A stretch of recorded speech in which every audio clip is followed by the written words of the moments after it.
And a very pleasant good afternoon, everybody, from Lake and Ray Field at Dickerson Stadium. It is West Virginia State football on MEC TV. Brian Noss along with Kent Bryson this afternoon. And, man, I'll tell you, it's kind of bittersweet day, a beautiful day for football, first of all, but senior day is always tough. And we had 20 seniors walk just a little while ago. It was a good sight to see.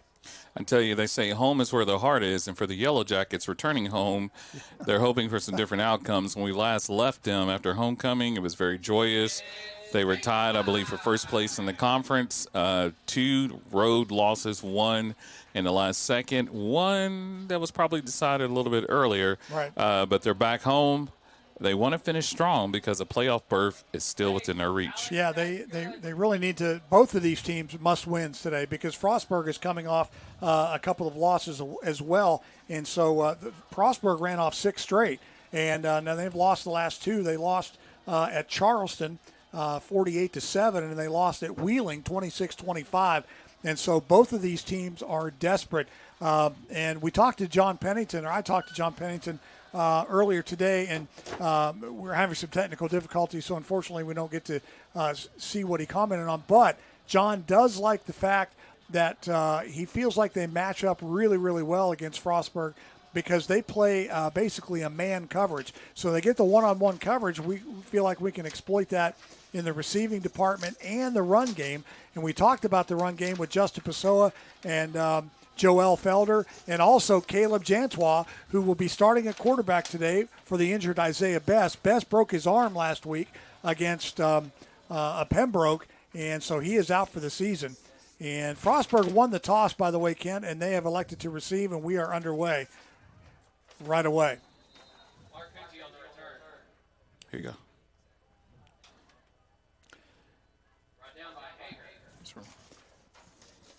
So Frostburg State, the Bobcats come in 6-2 and 4-2 in conference. They are led by Miles Fulton. He's a 6'4", 210-pound redshirt sophomore. He wears number 9. He's a big boy. He's their quarterback. In the backfield is Owen Doyle. He's wearing number 2. And we are ready for the first play from scrimmage. And the handoff is right up the middle, and that goes to Doyle. That's a really good tackle for West Virginia State. That was actually by number 10, Witcher. He made a nice stop after, looks like a gain of 3. Yeah, got 3 on the play. It'll be second down and 7. Again, they operate with 3 wide receivers and a tight end, and this time looks like Doyle is the sidecar. They want to throw it, and they do have Doyle out of the backfield, and he ran a wheel route. Owen Doyle with the reception. That's a first down, Frostburg State. And you mentioned pregame that West Virginia State is going through a litany of injuries. They've had some unfortunate injuries in the linebacking core, and that's really where Simon football will come into play, covering the backs and the tight ends. Yeah, for sure. And we haven't mentioned Quentin Williams, that we're without him on offense too. He was a big part of our offense. They give it to Doyle again, right side, and Doyle, they head for about 1.5 yards. They'll probably give him 2. Doyle averages 5.4 yards a carry. He's got 7 touchdowns on the year, and he's rushed for just over 500 yards. And you can see that Frostburg State is actually starting fairly quick. I think they want to try to score early and make this into a track beat of a game. Yeah, and that's what John said earlier when we talked before the game. He said it's important for us to get out of the gate quickly, but they're going to have to wait since they lost a coin toss, and Frostburg is on the move. Pistol formation now for Miles Fulton. Fulton rolling right, wants to throw. He has a man in the flat, and it's incomplete. Pass was intended for number 42, Max Heineman, the tight end. So it'll be 3rd down and 8 now. We'll see what kind of defense Coach Pennington draws up. You feel like he's going to have to put a little bit of pressure on that quarterback, but he's also going to be kind of wary of the check down. They're going to try to go quick and see if they can convert this first down. 2 wide receivers to the top of your screen, 1 at the bottom. And Fulton's in trouble, and he's going to be brought down. A great call, Kent. You said they had to bring the pressure, and that's exactly what they did. And I think it was Ramo coming in from that linebacker position. They didn't account for him. You're right, yeah. Luke Richard Ramo. And so a punting situation now for Frostburg State. And they got the offense out. Oh, no, they had the punter. Yeah. I was counting the numbers. Shame on you. You got me excited there for a second. Nick Blake back to receive. And the punt, not a very good one, off the side of his foot. Sam Dominguez did not get a good one there, and that's going to be really good field position for the Yellow Jackets. It looked like a backspin on a wedge. If I could just hit my wedges like that. Yeah, I was going to say. I'm telling you what, dude, I played Wednesday up at Stonewall, and I acted like I'd never seen a golf club or a golf course before in my life. It was golf is a cruel game sometimes. It makes you – I mean, if you better be right with Jesus before you play golf, because I'm telling you, you could lose your salvation the way I play.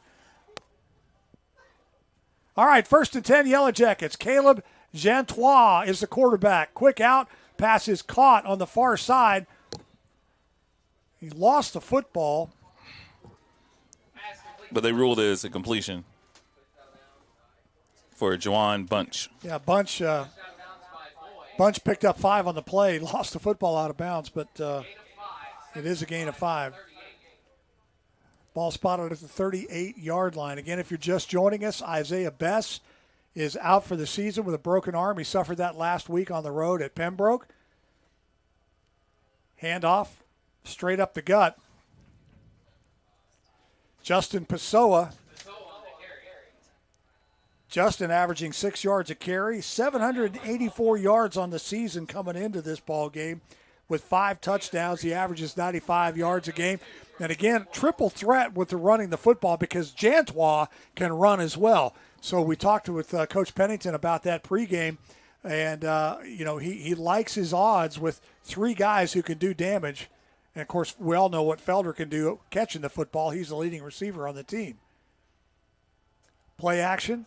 Jantois, he wants to run, and he has got that first down. Caleb Jantois over the 45 to the 46.5-yard line. First down, Yellow Jackets. Now, I was going to say, you can tell that Frostburg is concerned about that. They're only playing with a single high safety. They're actually trying to collapse the box, put enough men in the box to spy Jantois. Felder has entered the game.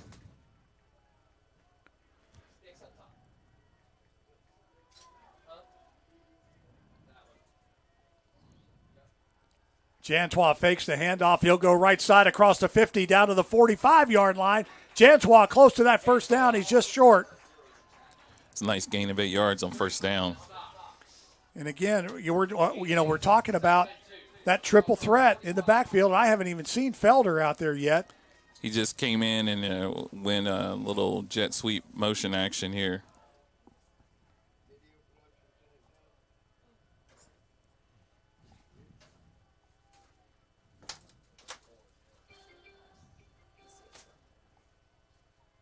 .9:53 on a running clock. Here in the first, no score. Jantois did an RPO with Pessoa. Jantois kept it, but no real gain on the play. Nasir Holmes made the stop for Frostburg. So that brings up a 3rd and 2. And, Frostburg's going to make the adjustment. I don't know whether they knew that Bess was injured, but I think they're going to make the adjustment. They're going to make Jantois sort of beat him with his arm. So look for them to spy him on this particular play to make sure he doesn't get the first down on a keeper and try to apply some pressure. Felder in motion. They give it to Pessoa up the middle. And Justin Pessoa across the 35 to the 34, 33-yard line. First down, Yellow Jacket. And you talked about this, Brian, with the triple option. Look, Felder in the game, Jantois in the game, Pessoa in the game. They keyed on Felder. They keyed on Jantois. But Pessoa was able to get the first down. 33-yard line is the line of scrimmage And right now they're playing that cover one is Frostburg with the safety back deep. And so it's basically a man-to-man. And John Pennington said that that's what he liked to see, and he felt like he could exploit it. So far they're doing just that. Jantois with a pass on the far side to Arai, excuse me. I had it right the first time. I think he did.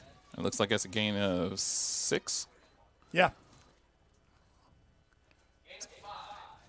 So Jantois is 2 for 2 on the afternoon. So far, so good. It's nice to be 100% in the passing department. Hand off to Pessoa, right side. Justin turns the corner, first down, Yellow Jackets. He gets down to the 20. They'll mark him out at the 21, Ken. And I was going to say, again, we've seen West Virginia State at home average a little bit under, I think, about 46, 47 points a game, even in their defeat. So, they are a high-scoring offense, and just because the signal callers change, Jantois was the starter last year, so he is very familiar in his role. Hand off to Pessoa. Thinks right, goes left, down to the 16-yard line, so a gain of 5 on the play. Nice chunks of offense that West Virginia State is pulling off here. And I think the goal is, like I said, to score. So I don't think they're going to do anything too risky here, but they really want to get that first down and continue this drive. Joe Jones in the backfield now, along with Jantois and Pessoa. Jantois goes to the end zone, has a man, touchdown! Arai in the corner of the end zone, 16 yards from Caleb Jantois, and the Yellow Jackets are on the board. Watch it again. That was a fantastic play. Notice how he looked off the safety, allowed his receiver to beat coverage, and hit him right in the corner. And we're lucky that Arai didn't get a flag thrown on him for John a little bit there with the defender. I think he was explaining coverage to him. Okay, whatever helps you sleep at night. Brennan Schmidt's extra point is up and good. 6:57 to go in the first, and we'll take a break. Our score, Yellow Jackets 7, Bobcats nothing. You're watching West Virginia State on MEC TV. Stay with us. We're coming right back.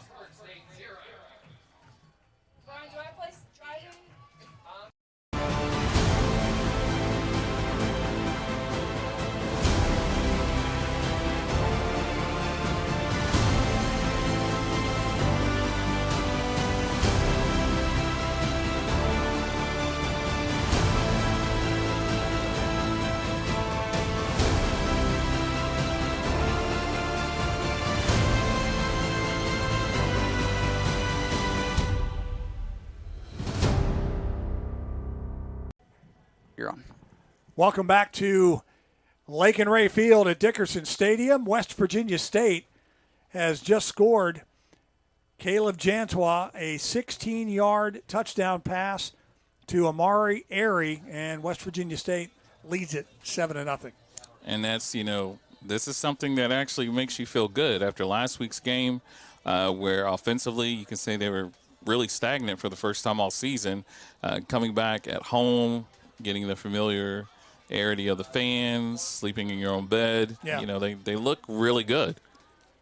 Jantois on that drive, 3 of 3 for 26 yards and that 16-yard touchdown pass. Again, Pessoa on that drive, also 4 carries for 27 yards. And Jantois had 3 carries on that drive for 14 yards. And that's what you call balance.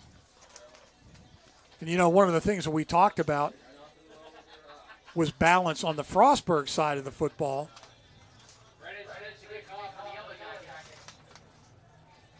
Jordan Marcucci is back deep, and he'll have the return. Over the right side, he's got a hole, and he's down the right side. He's got some problems. Yeah, this guy, he's going all the way untouched. Doggone it. Jordan Marcucci takes it all the way for the touchdown. And that's lane assignment. It's also MEC football. You can notice as he sets up his blocks here on the near sideline, West Virginia State actually got outside of their lanes, and once he got past Smith, it was pretty much a track meet. Yeah, 97 yards on the kickoff return for the touchdown, and just like that, we are an extra point away from a tie game. Kicking duties for the Bobcats belong to Brandon Keene, a senior from Elkton, Maryland. Holder is the punter, Dominguez. Snap is down, and the kick is up and good. So just like that, 6:42, and we are tied at 7. We'll take a break. We're coming right back. You're watching West Virginia State Yellow Jacket football on MEC TV. Stay with us.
Back live here at West Virginia State, a 97-yard touchdown return from Jordan Marcucci, and we have a tie game here in Institute.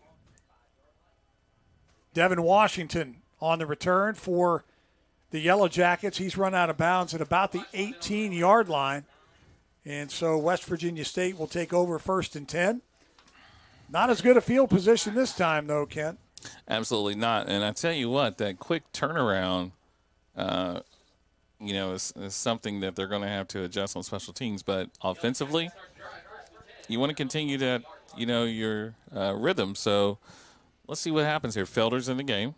I think I don't know if he had any carries on the first series. No, only two guys carried the football, and that was Pessoa and Jantois.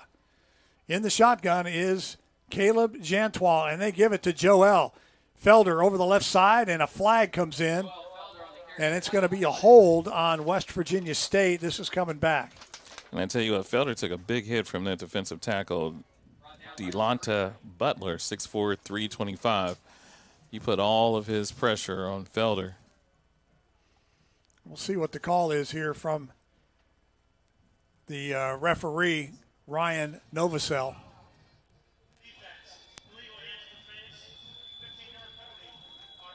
So we got,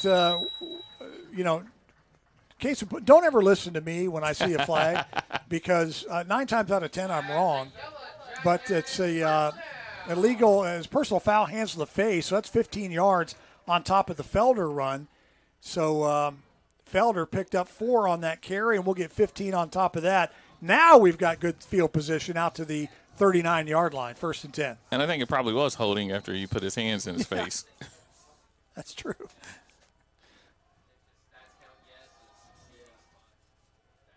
Motion man is Joe Jones, and they'll hand it to Joel Felder, left side. Felder carrying it like a loaf of bread out to the 45-yard line, and Joel stays in bounds. Clock continues to run. They'll spot him down at the 44. And, you don't like for your corners to make a lot of tackles if you're the opposing team. That was a good tackle by Marquise Alsop, the junior corner. But if your corner's making tackles, that means that positive yards have been given up. And again, single safety back for Frostburg. They're showing blitz. Felder picks it up And Jantois throws. Nice pitch and catch on the outside. That's Amari Airy, who's already got a touchdown today. And it's across the 45 to the 44-yard line. First down, West Virginia State. Tell you, Airy's making himself very familiar to that sideline because, he's making these receptions. He's getting, massive yardage, and he gets up at every play, and he lets the Bobcats know. He's coming into today. He only had 18 catches for 293 yards. But remember, he got hurt in that second home game of the year, and he was out for quite some time. Pessoa carries out to the 41-yard line. But Airy was hurt for a while, and so he had that calf injury. And, this is his first game back on home turf in quite some time. And I think he's ready. Yeah, he's showing it. Yeah, you did. You mentioned that Williams is not playing, so a lot of the receivers, you can actually say they're more of the shiftier slot receivers. We don't have that tall outside receiver, so it looks like they're going with quick passes, quick catches, long runs. Marcus Ray going to get playing time today, Nolan Johnson, and, of course, Airy. Hand off to Pessoa. Justin, right side. Justin over the right side and down inside the 35 to the 33-yard line. He had a little bit of a hole there. I thought he was going to break it. And, the Bobcats, probably all the film that they've seen this year has been with Best, primarily a quarterback. So this offense is a little different than what they're showing because Jantois, while we would acknowledge that he may not be as proficient a thrower as Best, Jantois is a better runner. And so, that is a concern that you didn't have before. Marquise Alsop on the stop for the Bobcats. And they give it to Justin Pessoa again. Pessoa up the middle, now cuts left, down to the 25, all just shy of the 25-yard line. Man, NBC football is amazing. Any level, if you are a football lover, between the offense, the diversity of the different offenses that you see, just the love of the game, this is it. And this is going to be a good one. You take your jacket off. It must be getting hot up here. It's getting hot in here, baby. I'm telling you. Jantois wants to throw. Right side, has a man. That's Airy. First down, and he's still on his feet. Forward progress is going to take him. Oh, my goodness. Are they going to mark him short? No, they do give him the first down. I thought they were going to mark him short. I was going to call for a lawyer at this point because we're going to need one. You know anybody? I think I do. Okay. I think I do. But there's no crime that was committed here. That they spotted it right. Yeah, I was going to say the crime would have been the spot, but they spotted it correctly. First down, Yellow Jackets. Ball is at the 21-yard line. Clock is running at 2:57 to go in the first. Tie ball game here. But the Yellow Jackets, for the second straight offensive possession, are not having any trouble moving the football. Jantois hands off to Joel Felder. Felder's met in the backfield, but he falls ahead for a couple, and they'll maybe give him 3 yards down to the 18. It'll be 2nd and 7. And the second time the Yellow Jackets are in the red zone in the first quarter, stat-wise, sitting here looking, I mean, they are dominating the stats here. Of course, 114 to 21 in total yards. This counts at 97-yard kickoff return, but West Virginia State's doing what they want to on offense. Free play here as the Bobcats are off sides and no flag in the end zone. There could have been. Pass was intended for Mosley, but Alsop was kind of in his face. Never really turned around to make a play on the ball, but they did not throw a flag for interference. Offsides against Frostburg State. And I got to tell you, you look at senior leadership from Jantois. He saw that the player jumped. He knew he had a free play, and, he took that shot there. I think it was no PI because I think the receiver on his own ran out of bounds. Okay. A little bit. So I think that's the reason why they didn't call anything. See, that's why you're here. You're here to see the things that I miss. So you got your work cut out for you because I'll miss a lot today, I promise you. I only see half, so, there we go. End around. Here comes Joel Felder. Felder to the 20, to the 10. And after all of that, he only gets about a yard. But it is enough for a first down. That's why I was waiting for the spot. You are correct. I'm sorry, what? I was waiting for the spot. I was saying you are correct. No, the you are correct part. You are correct. I never hear that, so nice to hear. First down, Yellow Jackets. It's 1st and goal right at the 10-yard line. Shotgun formation, Jantois and Joel Felder. Joel, left side, Joel, touchdown, Yellow Jackets. Joel Felder from 10 yards out, and Felder with his 10th touchdown of the year puts the Yellow Jackets back up on top. Brennan Schmidt coming on to make it a 7-point ball game. Wow. I'm impressed with how we're moving the football. Well, you know what? We really don't say a lot about these fellas, but the offensive line thus far has been dominating for West Virginia State. You know, offensive linemen never get their due unless there's a penalty. But, you know, let's give them their credit. The big guys are out there hustling today. Yeah, that's true. I mean, the offensive line never gets a whole lot of love. And now we're short a player. Yeah, a delay of game because we were short. So we'll move Brennan back 5 yards. Be a 25-yard extra point attempt. Schmidt's kick is up, and it is right down the middle. So with $1:22 to go here in the first quarter, Yellow Jackets come back on top by 7. They lead it 14-7. Stay with us. We're coming right back here watching West Virginia State football on MEC TV.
That drive, Kent, 10 plays, 80 yards. It took 5 minutes and 15 seconds.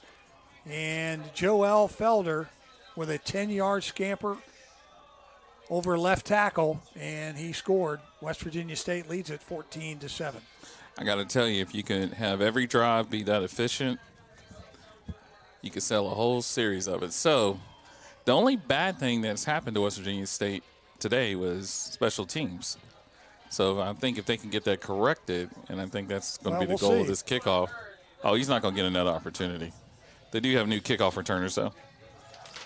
Well, Jordan Marcucci, number 11, is the guy who scored last time, and they're going to kick it into the end zone. Nice job by Brennan Schmidt. They're not going to let them have the opportunity to run it back.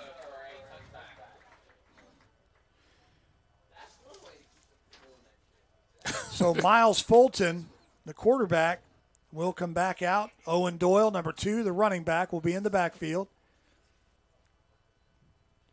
And the first time Frostburg State had the football, they had to punt it. We'll see what our defense can draw up here to keep the guys in white out of the end zone.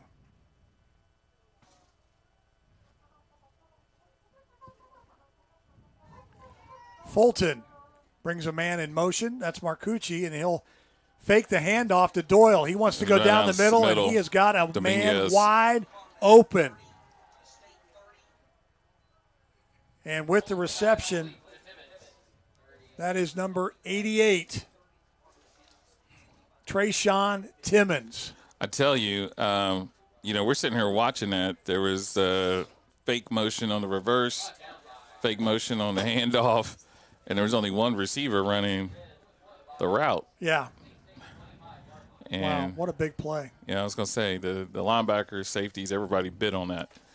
50 yards on the pitch and catch from Fulton to Timmons. Fulton hands off to Owen Doyle. Doyle across the 25 down to the 23-yard line.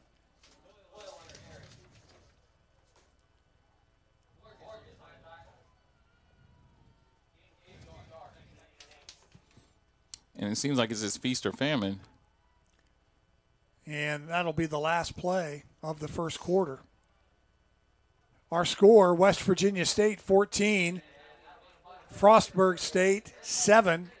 Stay with us. We'll come back for the second quarter right after this. You're watching West Virginia State football on MEC TV.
Different things.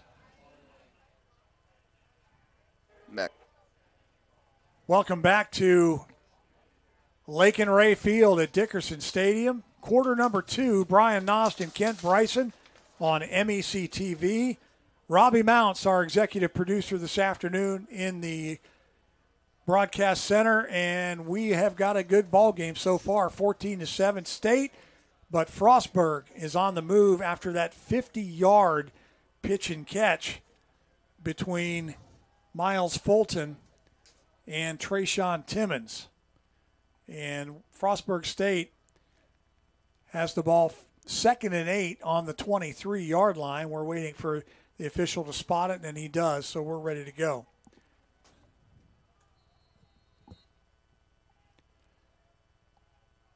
Fulton alone in the backfield. Now he'll change the play. He wants to throw all by himself. He has time over the middle, nearly intercepted. The pass was tipped, and I think Tim Stanford, the second, tipped it. He did, and you can see West Virginia State's making some wholesale changes, but Yep. that was actually good coverage. They were playing zone. He tipped it. The free safety almost had an opportunity to intercept the ball. 3rd down and 8. Fulton will go out of the gun. Owen Doyle is in the backfield, 3 wide receivers plus a tight end.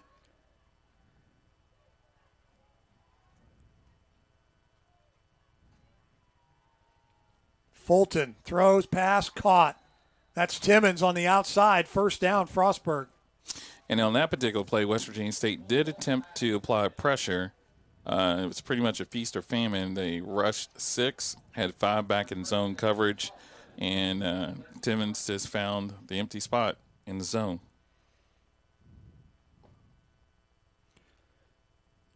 So on 3rd down, coming into the ball game, they were 39% success rate, and they just added to it right there. Fulton under center for the first time today, changing the play at the line, and the handoff to Doyle. Doyle right side, and Doyle is tripped up.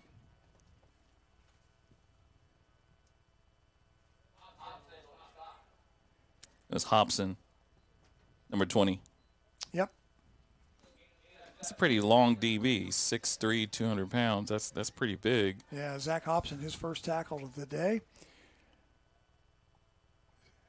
2nd and 3, they can get a 1st down inside the 5-yard line.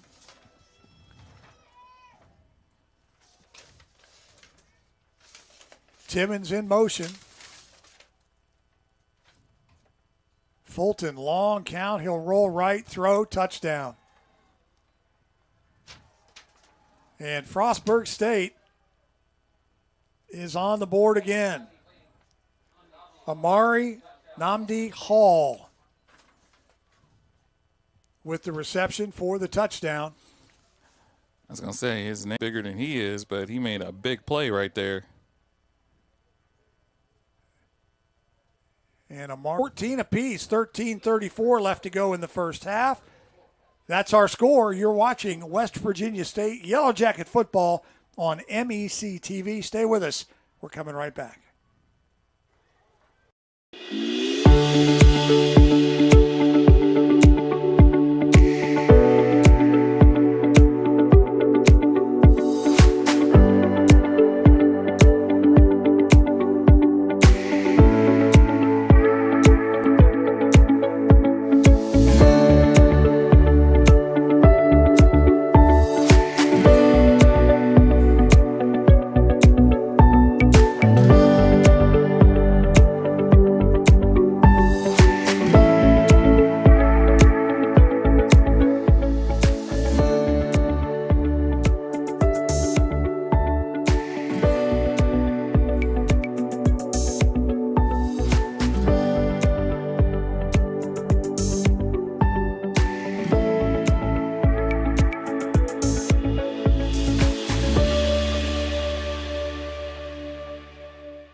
Devin Washington is standing at his 5-yard line awaiting the kickoff here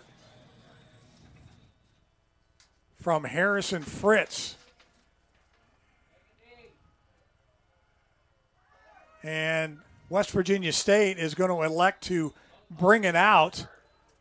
Mosley fielded it. And Adrian Mosley was wrapped up right at about the 11-yard line. Tristan Forby on the tackle for Frostburg State. And it will be 1st and 10 Yellow Jackets from the 12-yard line.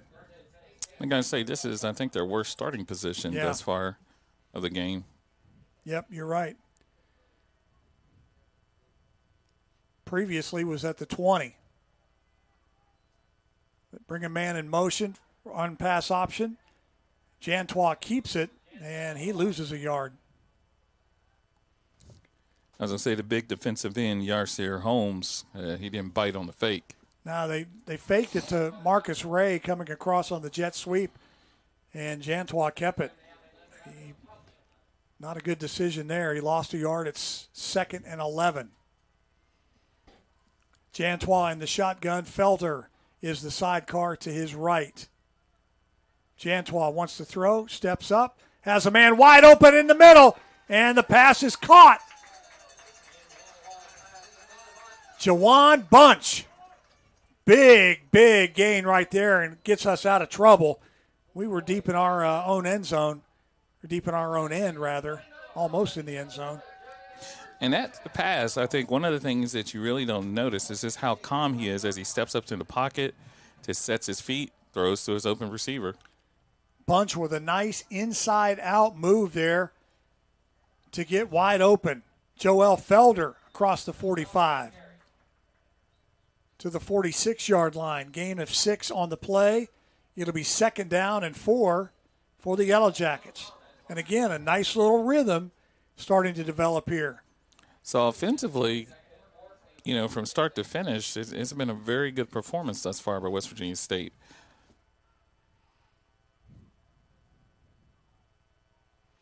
Felder with 5 carries for 28 yards. He's got a touchdown.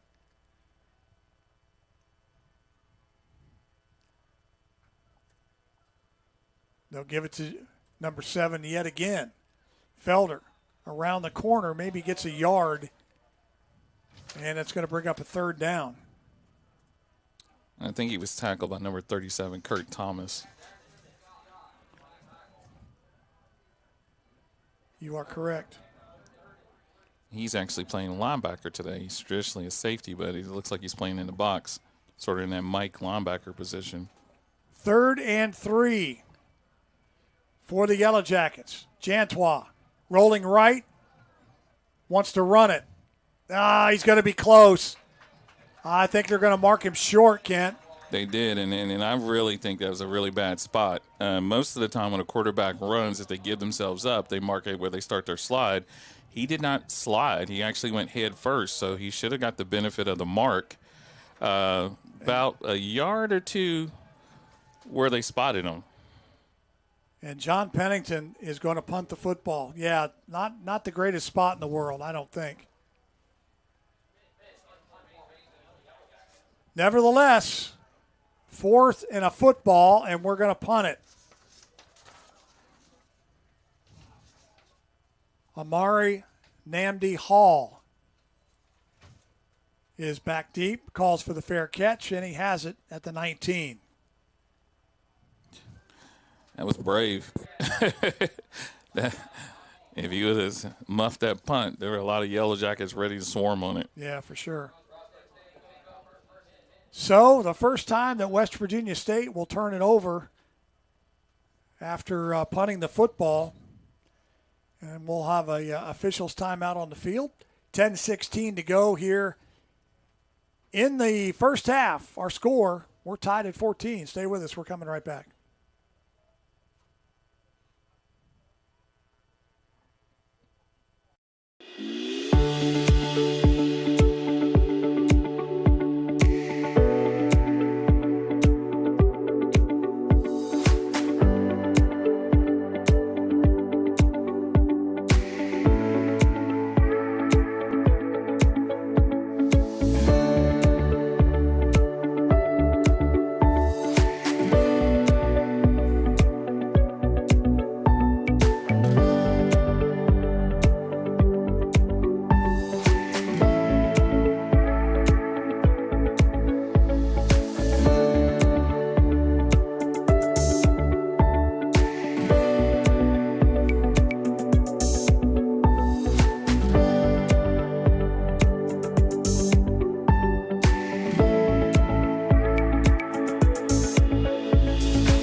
.16 to go here in the first half. Tie ball game.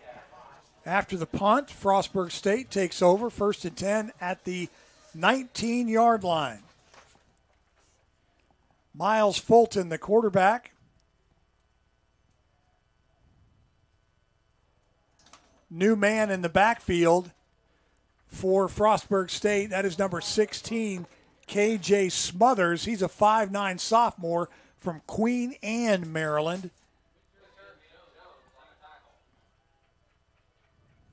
3 yards on the carry. That'll be his 2nd and 7. I got to say, the Bobcats got some really nice uniforms. Kind of give you that Clemson-esque vibe to them. Yeah.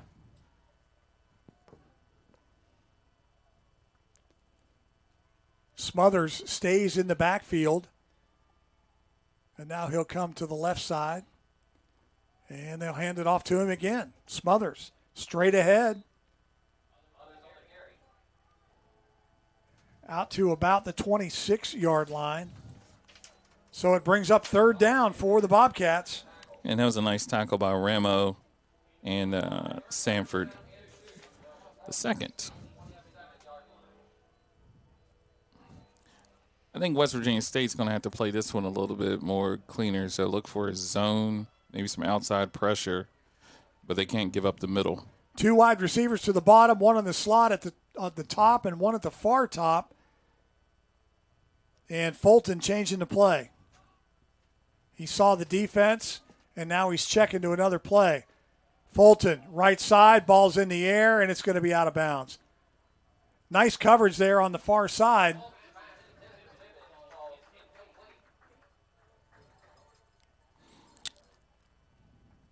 I want to say I thought that was Zach Hobson on the coverage, number 20. Yeah, and he had some help from the safety. But notice how they kind of clogged the middle there. They wasn't going to let him hit a quick hitter with the tight end or the running back. So that was a good defensive series for West Virginia State. It's a hold. See if we can switch field. And Nick Blake back to receive the punt from Sam Dominguez. This one's a little bit better. Takes a Bobcat bounce, and it is still rolling, folks. And dead at the 14-yard line. Wow. That's a lot better than the last punt he had. It is. Must be punting in this direction. That could be. Nice little wind flow coming there from Dunbar to Institute. Now, this is fall football weather, man. It's 56 degrees at kickoff and a light breeze out of the northeast. But it is really good football weather. Oh, by the way, daylight savings time. Set your clocks back tonight. Don't forget. Get an extra hour of sleep. How about that? Praise the Lord. Joel Felder, the ball carrier, up the middle. Crosses the 20 to the 21. That'll be about a 6-yard gain. It'll bring a second down and 4. And I think if you're State, you want to get some offensive consistency back that you had on your first 2 drives. So I think we're going to see a lot of Felder, a lot of Pessoa on this drive. Although I do like the way Caleb's throwing the football. Caleb is 7 of 7 right now for 74 yards. See, I knew that, and I wasn't going to say it. You don't want to jinx him. No. Joel Felder, the ball carrier, he stood up by a bunch of Bobcats, led by Colby Street, number 0. First down for West Virginia State. And again, another good play. Keep the sticks moving. Keep the clock rolling. Everything you can want.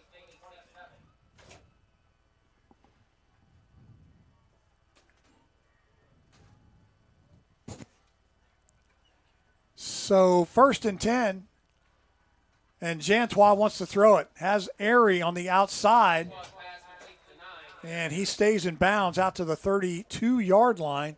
Gain of 5 on the play. Airy is run out of bounds there by number 36, Amari Johnson.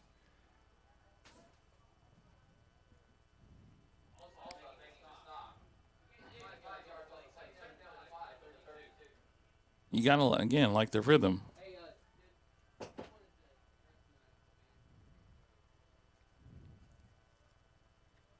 Jantois keeps it on the RPO. He'll go left side, and he runs ahead for the first down.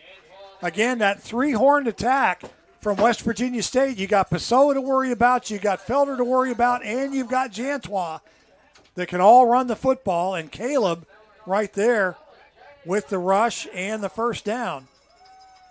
Jantois' 7th carry of the day, my bad. Yeah, I was going to say, we'll call that the 3-stinger attack.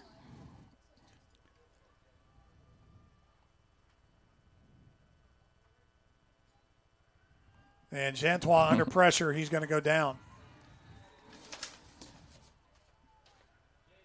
Yeah, Leonard Scott busted through that line. 6'3", 285-pound senior for Frostburg. And, I mean, he didn't really give Jantois an opportunity on that play.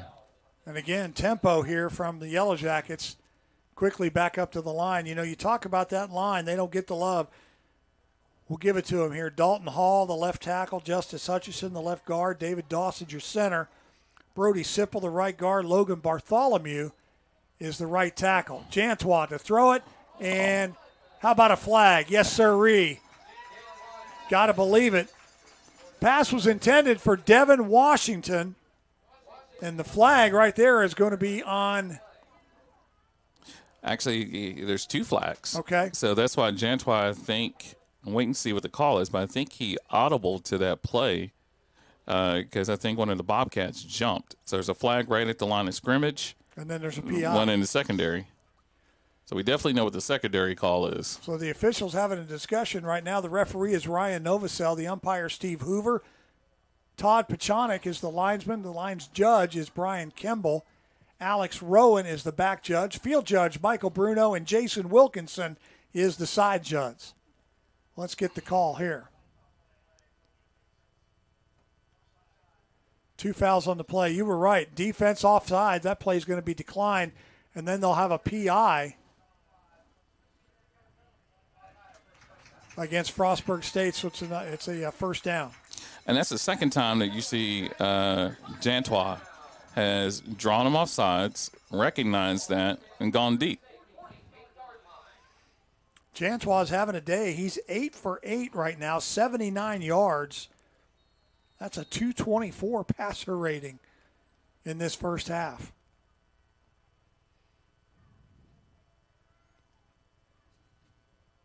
Jantois hands the ball up the middle. It's number 17. Yeah, that's Tavis McAdoo. He's a 5'9" graduate student from Staley, North Carolina. He was honored on senior day. His first carry of the ball game.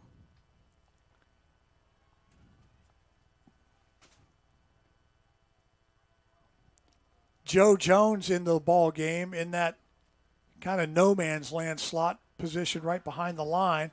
Jantois wants to throw down the right side. He's got Airy, and it's a touchdown. And the cornerback, Marquise Alsop, fell down. I mean, it fell down, got back up, and fell down again. But it was too late, as they say. Watch it here. Airy just one-on-one on the outside. Jantois sees it, and whoop, there he goes. And Jantois just trots into the end zone. And thank goodness he didn't drop the ball before he crossed the goal line. Did you see the NFL player do that the other night for the New York Jets on Thursday night? I saw the NFL player do that. I'm pretty sure he's carrying that ball right now as we speak. Oh, my gosh. I don't understand that. Anyhow, huge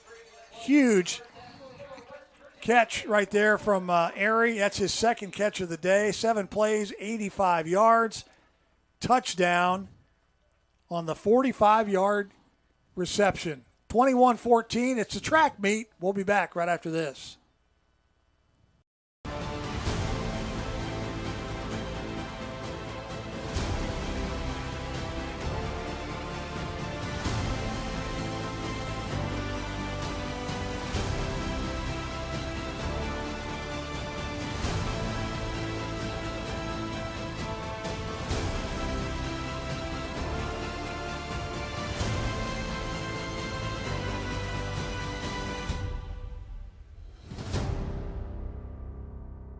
For over 4 decades, the health plan is called West Virginia Home.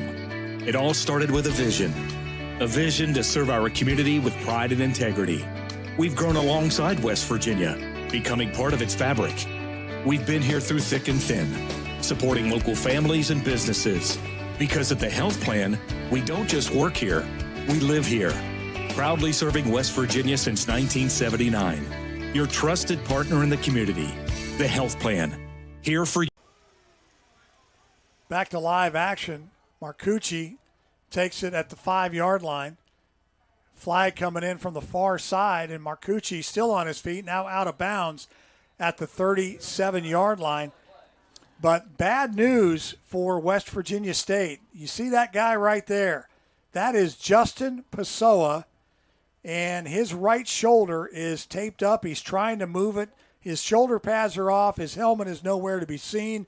And Justin Pessoa is out of this football game probably for the rest of the day. I don't want to speculate, but, you would think that with his shoulder pads off and his helmet off, just sitting on the training table, you would think that he is probably done for the day. What do we got, Kent? We got a big penalty on Frostburg State, a holding away from the play, and it's actually going to negate what was a pretty decent return for Marcucci. So West Virginia State is going to start this defensive series. It looks like inside the Frostburg 20-yard line at the 15. Yeah, line of scrimmage at the 15. So that's a 25-yard penalty. Wow, that hurts. And, coming into this ball game, Frostburg State averages 110 yards a game in penalties. That is just, it's a lot of situational, a lot of holds. It's not that they're, undisciplined and they do a lot of unsportsmanlike. It's not anything like that. It's a lot of holding. And you have that a lot of the time when you play man-to-man coverage. You're going to have those holding penalties. And that time on the kickoff, they were guilty of that as well. I was going to say, while we were discuss any kickoff. We just had a really interesting defensive play. Nick Blake for West Virginia State was in coverage with number 10, Jeremiah Gibson, 6'2", 190-pound junior receiver.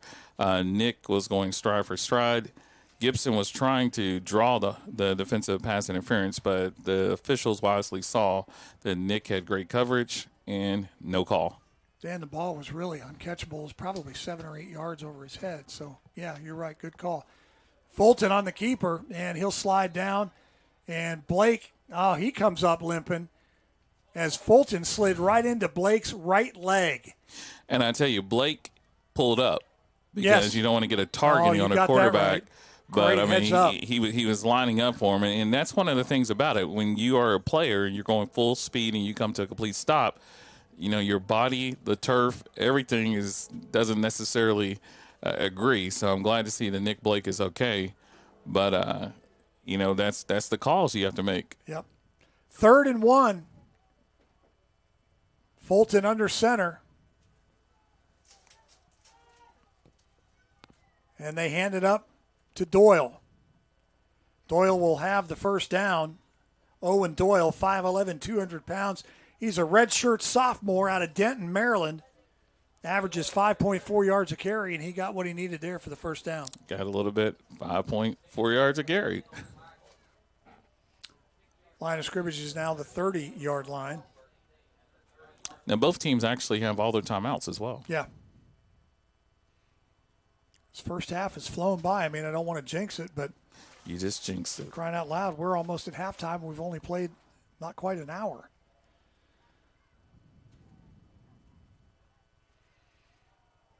Owen Doyle, right side again, couple of yards. Vargas put a big hit on him.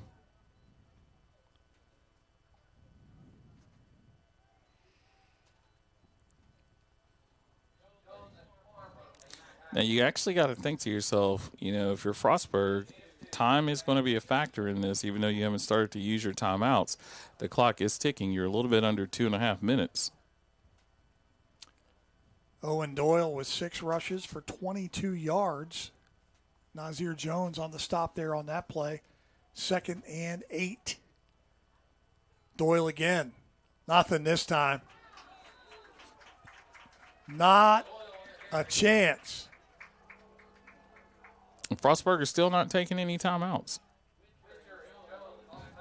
Nazir Jones on the stop, and Witcher for West Virginia State. That's Witcher's 4th tackle. And just like that, the 2-minute timeout. So our score with 2 minutes to go in the first half, West Virginia State 21, Frostburg State 14. Stay with us. We're coming right back on MEC TV.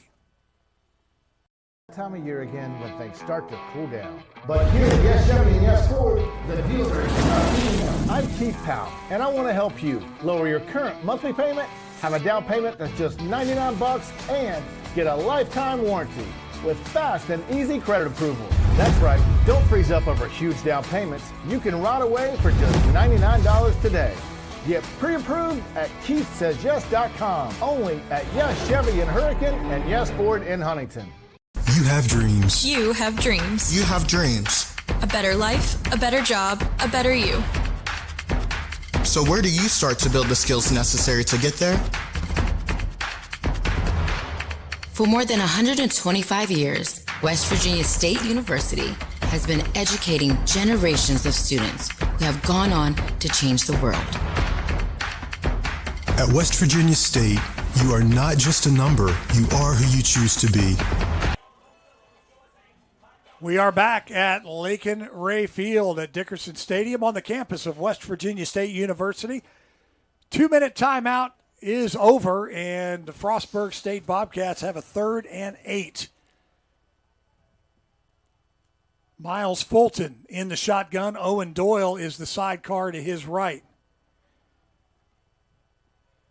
2 wide receivers bottom, 2 wide receivers top. Fulton wants to throw it. He's going to step up and get out of the tackle. He'll have the first down and more, and he's out of bounds. and trying to make the stop, but losing his helmet is Corlin Witcher, and he'll have to come off for a play. I think he's stretching a little bit, too. That was a very interesting play. I think that he originally wanted to throw the ball, but that pocket collapsed, and he saw the opening, so he took positive yardage. Yeah, he went one-on-one with Witcher, and Fulton, obviously the faster man. So first down, Frostburg at the 45. Fulton under pressure, steps up, and he's dropped. That'll be a loss. And who got him? I'll tell you who got him. Luke Richard Ramo. I tell you what, Ramo got him low, but Jeter put the sort of the cherry on top of the sundae there. And that's a big old cherry right there. Yeah, it is.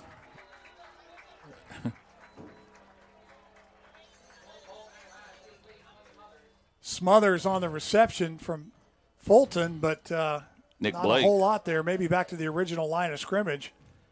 And a timeout on the field taken by Frostburg State with a 3rd and 10 coming up. We'll keep it right here.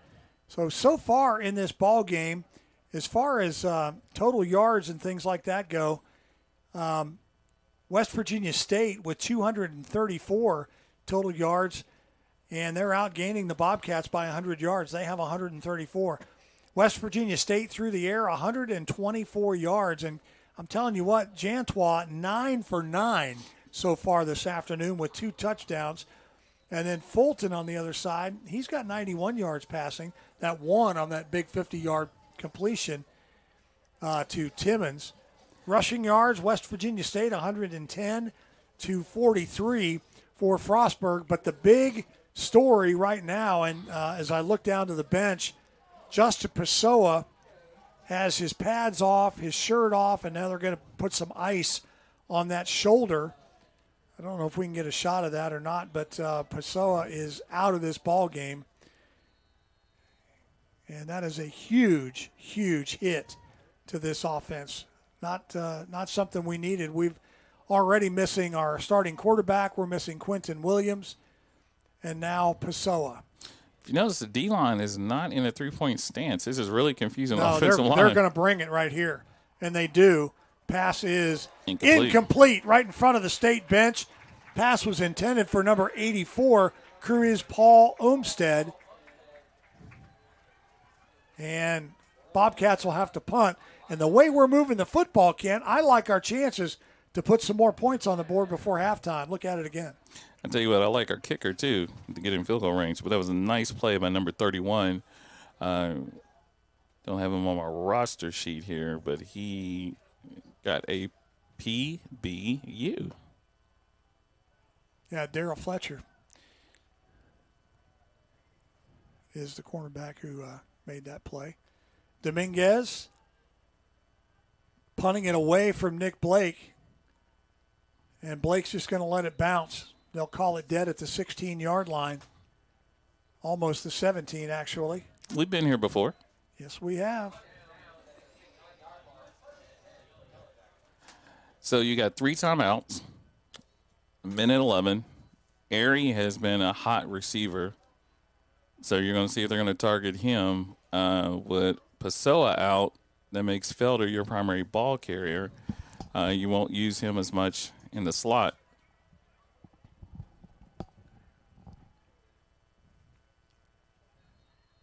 So Jantois is the quarterback. Joe Jones, the tight end, and Joel Felder in the backfield. And they hand it off to Joel, left side. He crosses the 20. Felder still on his feet. Out across the 25. And first down yardage and a fumble. And we'll see who has it. Extra effort by Joel Felder, and that could be the first turnover of the game. Waiting for the call. So I think they could have called him forward progress, but I couldn't hear the whistle. No. And I don't think anyone reacted as if there was a whistle, and then you saw the Bobcat sideline jump up and down. So West Virginia State maintained possession. Yeah. But on replay, I don't know if they stopped it for forward progress, but you really couldn't see until you saw a bunch of Bobcats jumping up and down and pointing at the ball. But the clock is running, though, too. So this is something to be aware of. Yeah, we're inside a minute. And we've got all 3 of our timeouts. We need to use them. Jantois over the middle. And a flag is going to come in. That's going to be pass interference intended for Marcus Ray. And he got turned around right there by 22, Mitchell West. See if they call holding or PI. It's got to be a PI, right? Well, it depends on where the infraction took place before the ball. Oh, no, that's not. That wasn't. That should be pass interference. I called it on the wrong guy. That's Joshua McTeer, who was the guilty party, number 14. So the contact took place when the ball was in the air, so it should be pass interference. Yeah. We'll get the call here from Ryan Novosel.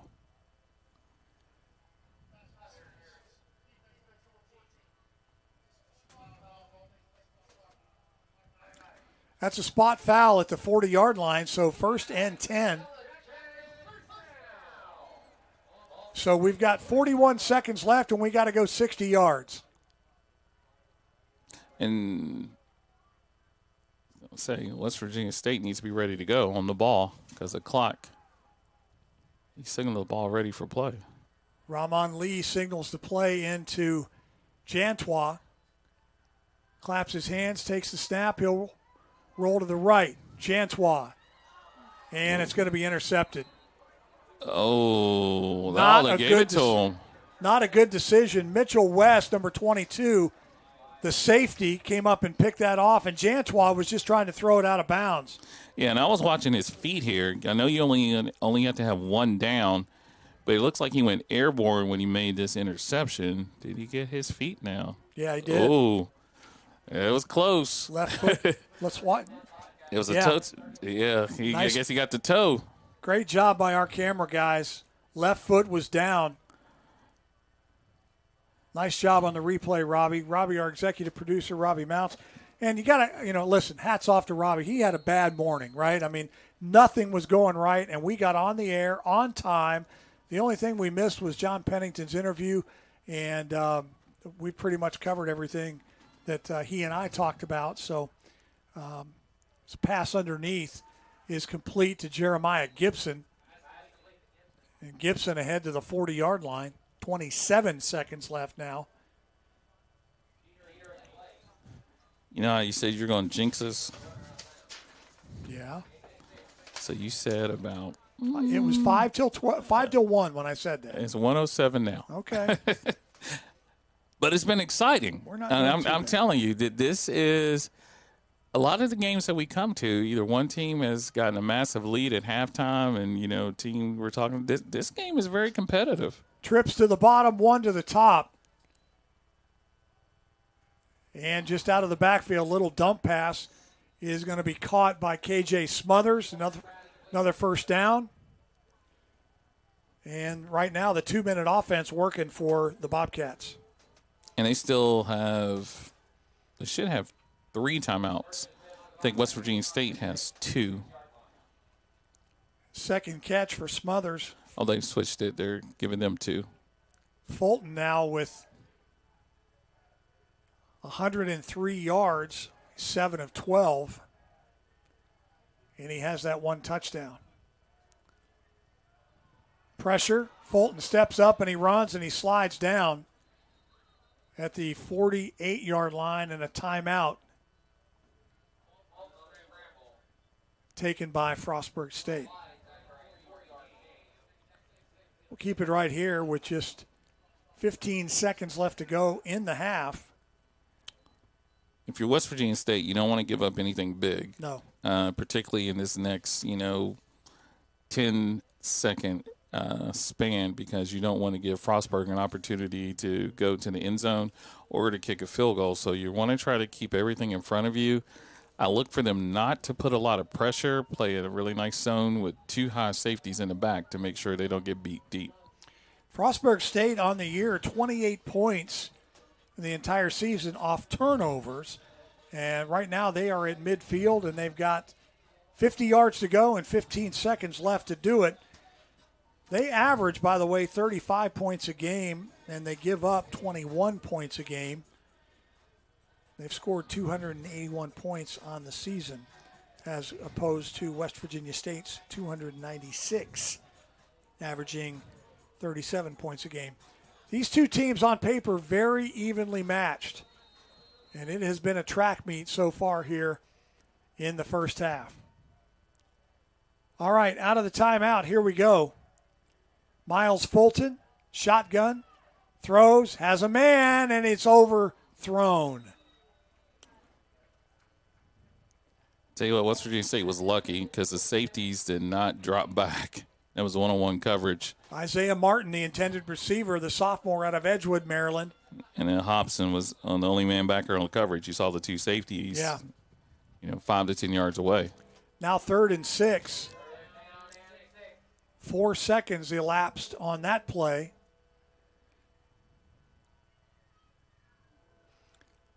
Four plays, 16 yards so far on this drive.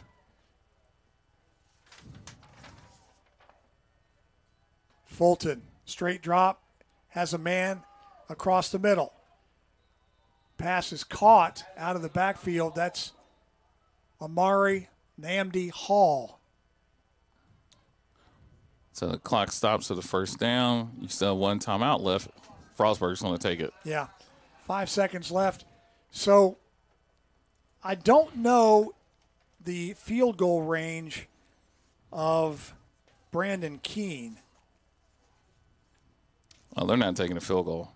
He's going in zone. Keene is 4 for 8 on the year, just to give you a perspective. His long is 42. Right now, that would be a 39, 46. Yeah. 46-yard field goal attempt from this spot. No, correction. It's like 34, so it'd be 51. Yeah, that'd be for 51. So it's way out of his range. He hasn't even attempted anything over 50 yards. So, but I was thinking, you run a he's trying. Apparently, little do we know, he's lining up. I'll be darned. It's 81. Fritz. Okay, so Fritz is the backup kicker. And West Virginia State doesn't have any way back for a return. And hold everything. They don't have any more timeouts. What's he saying? He signaled timeout. I guess they're saying clock violation, maybe? Oh, West Virginia State. Okay, he signaled in the wrong direction. Yeah. So Fritz on the year has hit a 43-yarder. He is 1 for 1. He's had one attempt all year. Okay. These are stats. You think you get sent the stat sheet every week, and you're going, man, should I print that page? I don't know that I'll ever need that information. I needed it. That's today, why you're ready. You're ever ready. I am. Just call me the battery man. I am ever ready. Now, I like what West Virginia State's doing. What I was about to say before they took the timeout, they didn't have a return guy. Yeah. If this kick is short, it can be returned. They do now. They do now. And I think he's lined up a little closer than probably what he should be. Let's see if they're going to drop him back. Change their mind. Yeah, now they're going to go for it. So they put 2 seconds back on the clock. It's 5 seconds to go. And State's not in the right defense with these trips on the far side. If you notice, they only have 2 defenders back there. They do. That's right.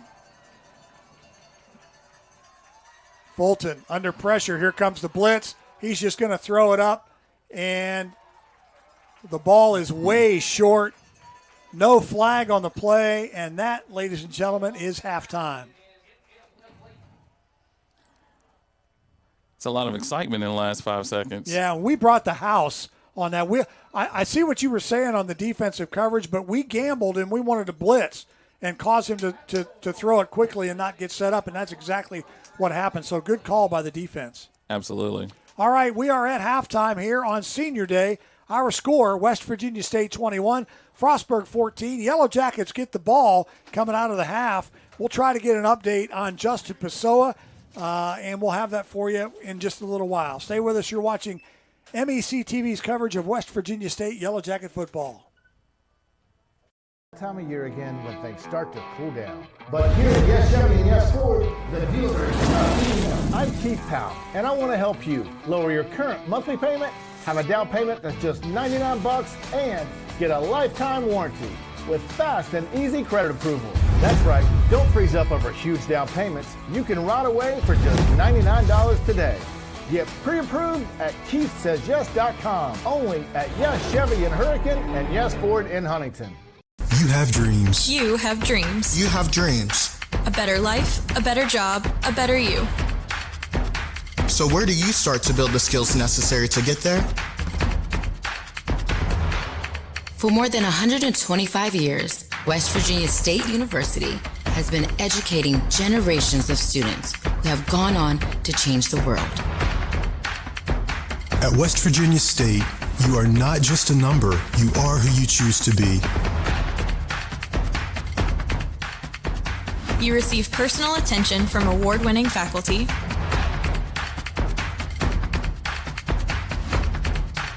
You study in nationally recognized programs.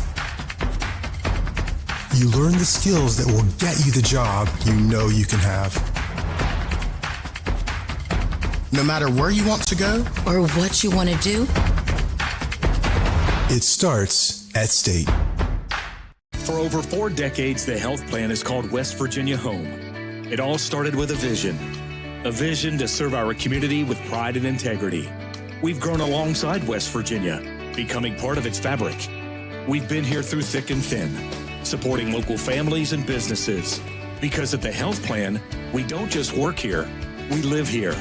Proudly serving West Virginia since 1979. Your trusted partner in the community, the health plan. Here for you.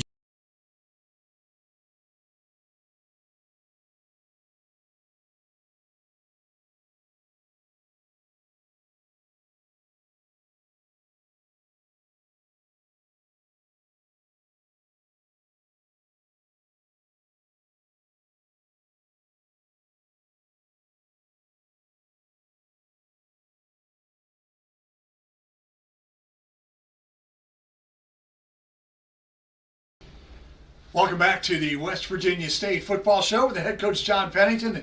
John, it's been a rough couple of weeks, but let's first of all let's go back and talk about the Wheeling game before we move into today's game against Frostburg State. But 35-33 at Wheeling, that was a tough one. Yeah, it came down to the wire. I thought our team was, it was back and forth. We were extremely resilient. It took the lead. They came back and took the lead at the very end, and then we got, a chance to get into field goal range. Tried to spike the ball at the end, but unfortunately some extra time ran off the clock and we ran out of time.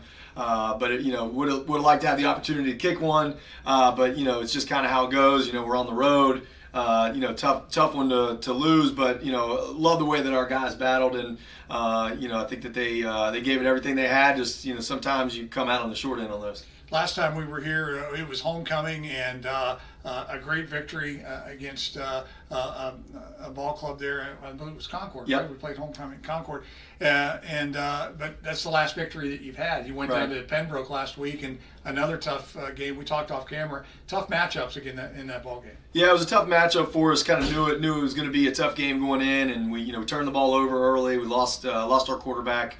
Isaiah broke his arm in the I think it was the first quarter. Had some injuries, and then it kind of snowballed. But at halftime we were only down 3 possessions, which isn't where you want to be. But our team continued to believe, continued to get it back to a 1 or 2 possession game. We'd be in it, and then the third quarter just things got away from us, and then that was kind of all she wrote. But 2 overnight trips. Good. We knew they were going to be tough. Didn't come out on the right end, but just good to be back home this week. Well, and let's talk about today. This is always a bittersweet day for head coaches because it's your last home game for the seniors.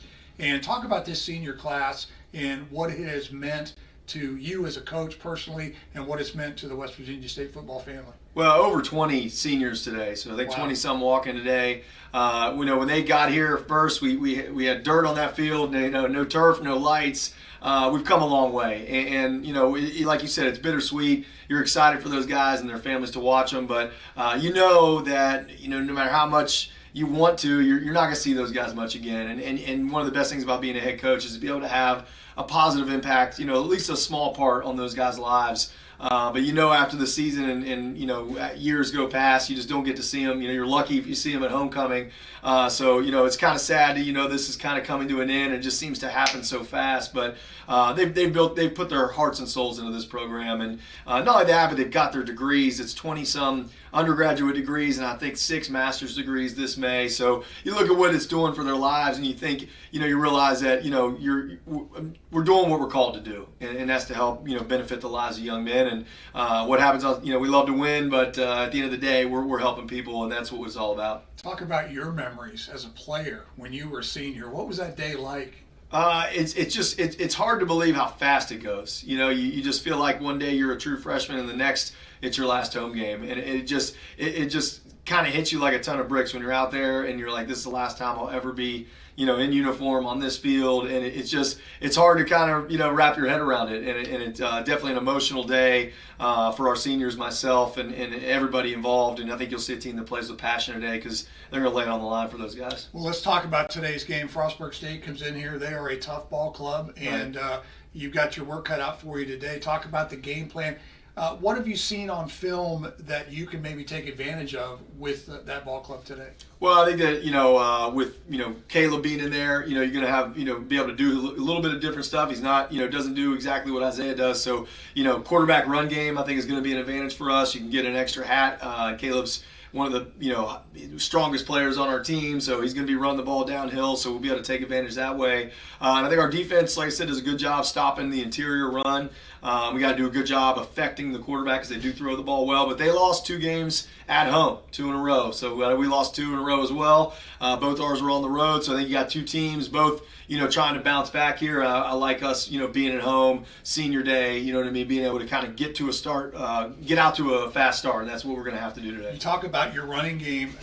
I mean, what a huge advantage. Not only do you have Joel, not only do you have Justin, but now Caleb, like you said, he can run the rock as well. So that presents all kinds of problems for Frostburg. They don't know who to key on, right? Right, exactly. You got 3 different guys that can run the football, so I think you're going to see a lot of that today. And then also they play a lot of man coverage, so we're going to be able to take some shots. We've got to be able to hit Amari Airy on a couple. At least he's healthy finally. Couple, yeah, exactly. Hit him on a couple deep balls, and I think we got an efficient pass game in the man against their man defense that we can take advantage of. And Caleb throws a great ball. I mean, he's no stranger to playing quarterback in the drop back world, but he's also ready to run through some people and get that run game to another level. Not only can Joel run the ball, he's your leading receiver. Yeah. I mean, that's crazy to think about that. Well, I know he's 9 yards away from the career rushing record, so you should see that go down today. Yeah. He's got the rushing touchdown record for career, and he's also got the all-time touchdown record. So, you're going to see Joel kind of smash some records today, and like you said, run it, throw it, run it to him, give it to him, throw it to him. Either way, we got to get the ball in his hands. Anything special to remember Jalik today? There'll be a commemorative, at the end, we're going to missionary, Mount Zion Missionary Baptist, our Reverend's church, donated a glass painting of Jalik and a plaque. And we just, we have a video with our team where we kind of did a tribute to him, guys talking about him. It was kind of something private to us, but, really just going to try to honor him and all of our seniors today. And with the plaque, and that picture is going to go up downstairs in the lobby where we can always remember, what an incredible young man he was. Well, man, it has been a blast to do these ball games this year. I can't believe that this is it, right? I mean, it just seems like we just get started, and the old Carol Burnett line, before you know it, it's time to say so long. So, best of luck today. Thank you for all your time this year, and let's come out of here with a win. Yeah, thanks, Brian. All right, that's John Pennington, the head coach of the West Virginia State Yellow Jackets. Stay tuned. The kickoff is coming up next right here on Mountain East Conference Television. We'll be right back.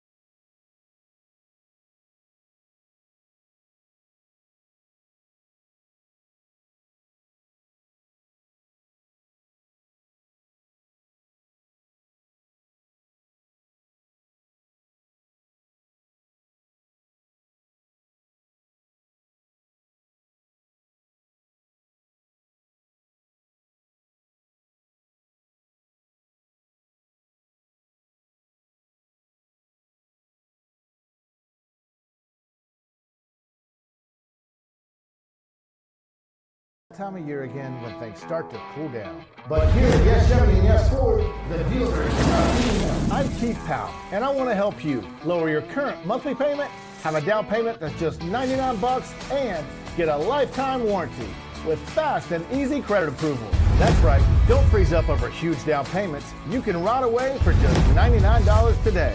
Get pre-approved at KeithSaysYes.com, only at Yes Chevy in Hurricane and Yes Ford in Huntington. No weekend plans? Try some of ours.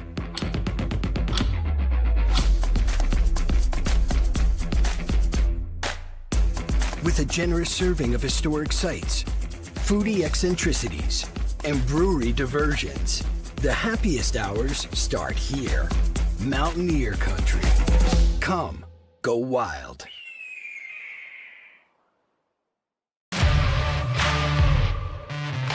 We're there to serve, make sure we're creating a fair atmosphere for both teams, upholding the integrity of the game. I chose to be an official. It's the best decision I've made. In life, things aren't scripted. Games aren't pre-scripted. You know, I got into officiating because my father was an official. Officiating was part of our family life. It wasn't just the game. Get to be outside, get to experience the game. It's so much more fun. You can get a lot out of it. If you're an athlete, we need people like you and translate those skills to officiating. It helped me become not only a better official, but a better person. It happens in every town, in every game. We never have a perfect game, but the rewards always outweigh the negativities. And it's just been wonderful. You have dreams. You have dreams. You have dreams. A better life, a better job, a better you. So where do you start to build the skills necessary to get there? For more than 125 years, West Virginia State University has been educating generations of students who have gone on to change the world. At West Virginia State, you are not just a number, you are who you choose to be. You receive personal attention from award-winning faculty.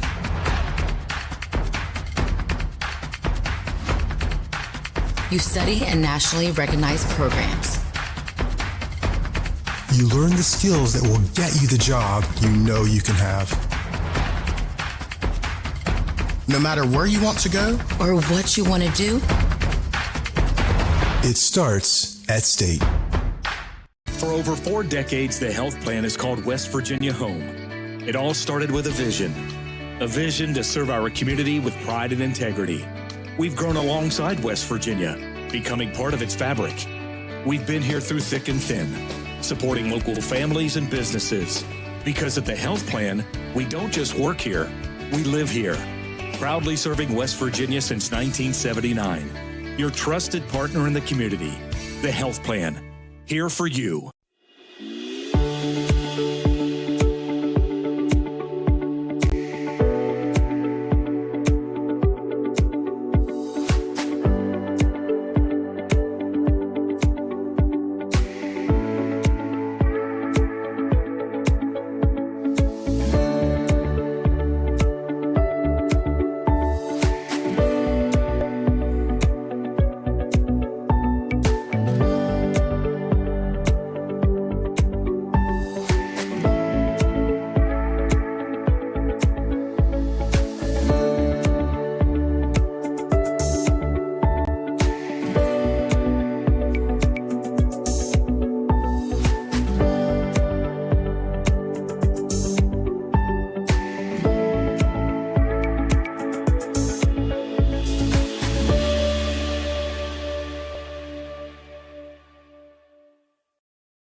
Time of year again when things start to cool down. But here at Yes Chevy and Yes Ford, the dealer is not eating up. I'm Keith Powell, and I want to help you lower your current monthly payment, have a down payment that's just 99 bucks, and get a lifetime warranty with fast and easy credit approval.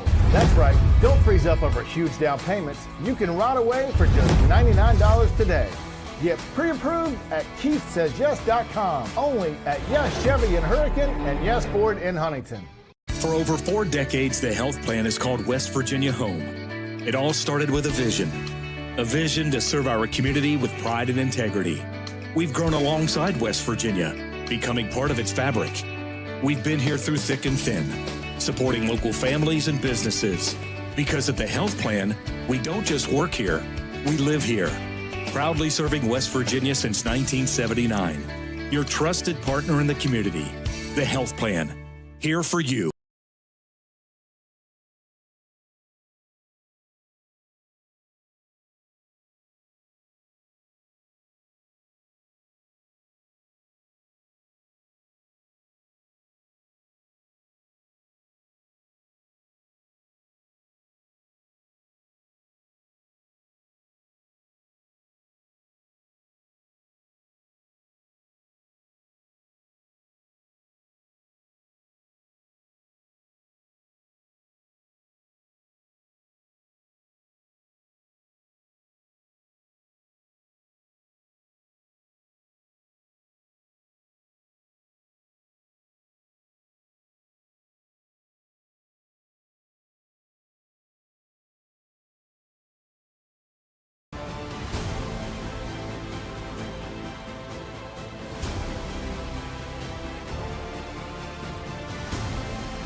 For over 4 decades, the health plan is called West Virginia Home.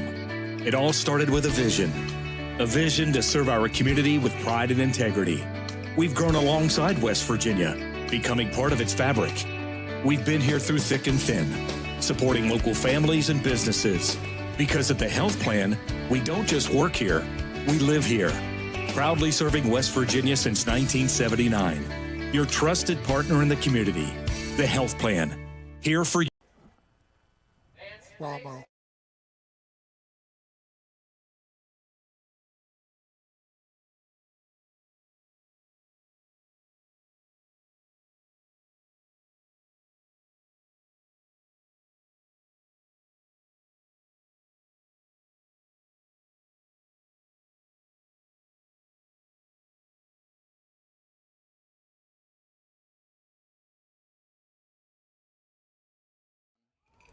We are at halftime at West Virginia State University. Yellow Jackets lead at 21-14. Right off the bat, injury upstate. I talked to Justin Pessoa at halftime, and what happened, he landed directly on his right shoulder. He doesn't think it's separated, but he is out for the rest of the day. He is in an excruciating amount of pain, and, you can't take a chance of getting hurt worse. And so Justin is out for today. And Kent's along with us here, Kent Bryson, with some first-half statistics. And before he went out, Justin was rushing the ball pretty well. He had 46 yards on 7 carries. Absolutely, and that's one of the things that, looking at the first-half stats, West Virginia State has rushed for 24 times for 119 yards. Nice. In comparison, Frostburg State has 14 rushes for 47 yards. So that, 80-yard difference almost that you're looking, that is a significant factor in the score. Also, Caleb Jantois. Technically, they have him down as 9, 10, and 1 with 2 touchdowns, but, you can almost argue that he's completed all 10 of his passes, 9 of them to Yellow Jackets, 1 to Bobcat. He's had an excellent first half for 124 yards with a long of 45 yards. So I would say that would be a positive. It's one of the things that was kind of unknown going from Best to Jantois on today's date. Also of note, and this is one of those hidden stats that you really don't look at. Frostburg State on 3 kickoffs, Jordan Marcucci has 3 kickoffs for 143 yards. So, that's the hidden yardage. That counts for 1 touchdown. West Virginia State statistically should be dominating this game, but it's only a one-score game, and that's due to the fact of the kickoff return as well as the turnover in the latter parts of the second quarter. So we are getting ready to start this second half here, and West Virginia State will receive the kick.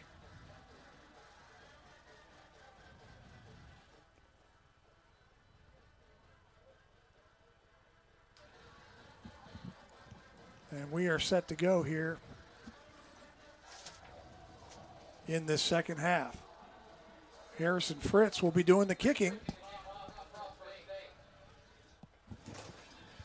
Brian, I screwed this up. If you have time to fix it, if you can look at it for me. Yeah, on this, after this kickoff. Yep.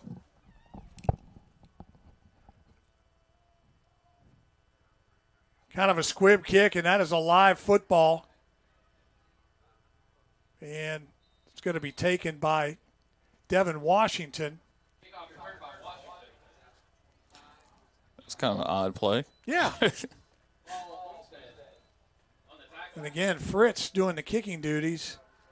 Not sure why, but I think it went through McAdoo's hands. So it will be 1st and 10 for the Yellow Jackets.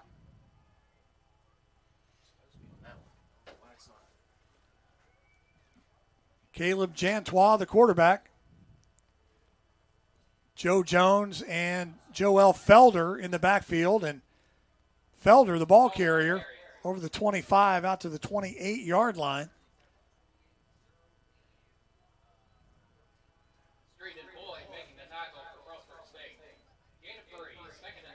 Three on the carry, 2nd and 7.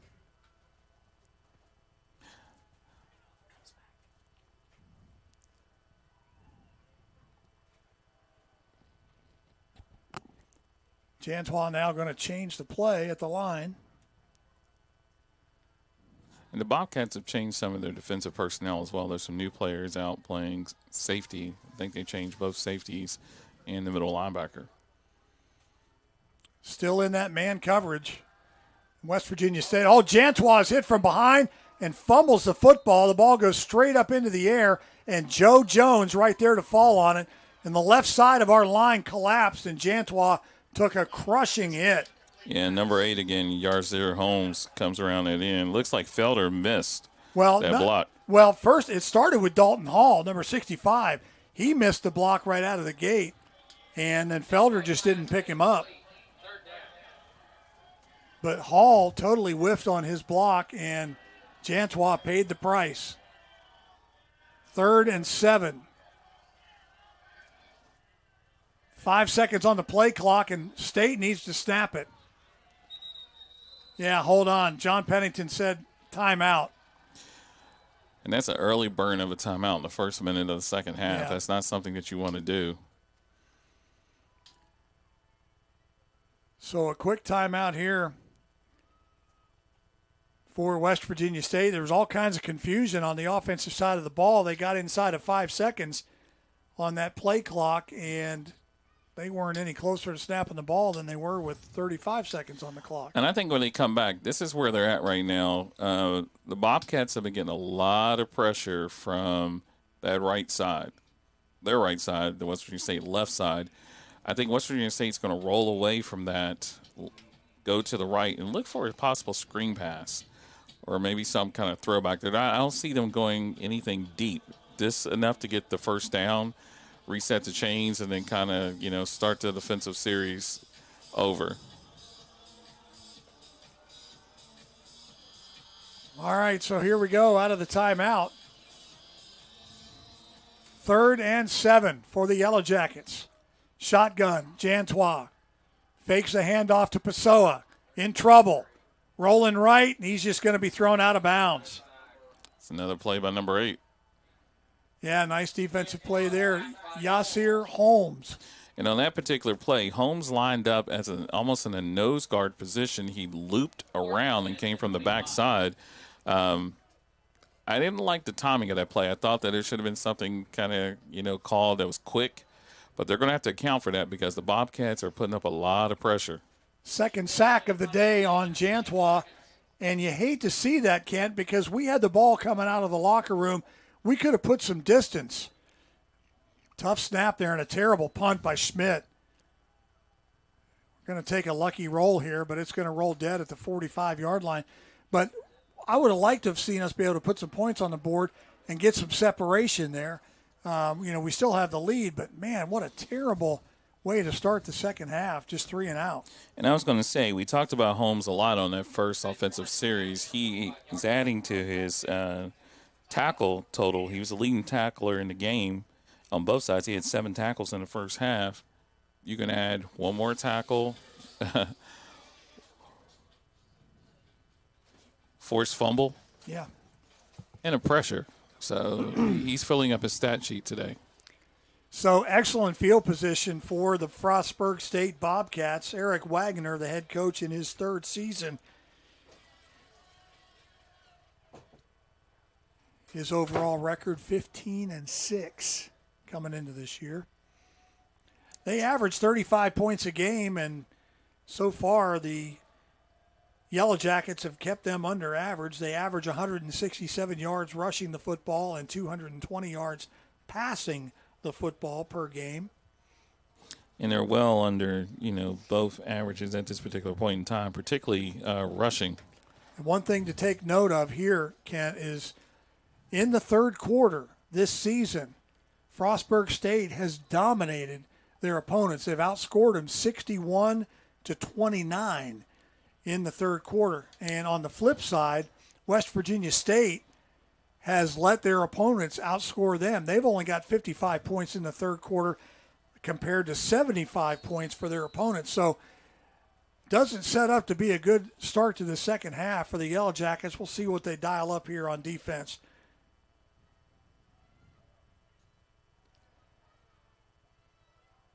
Quarterback, long throw, and throws it to that outside shoulder.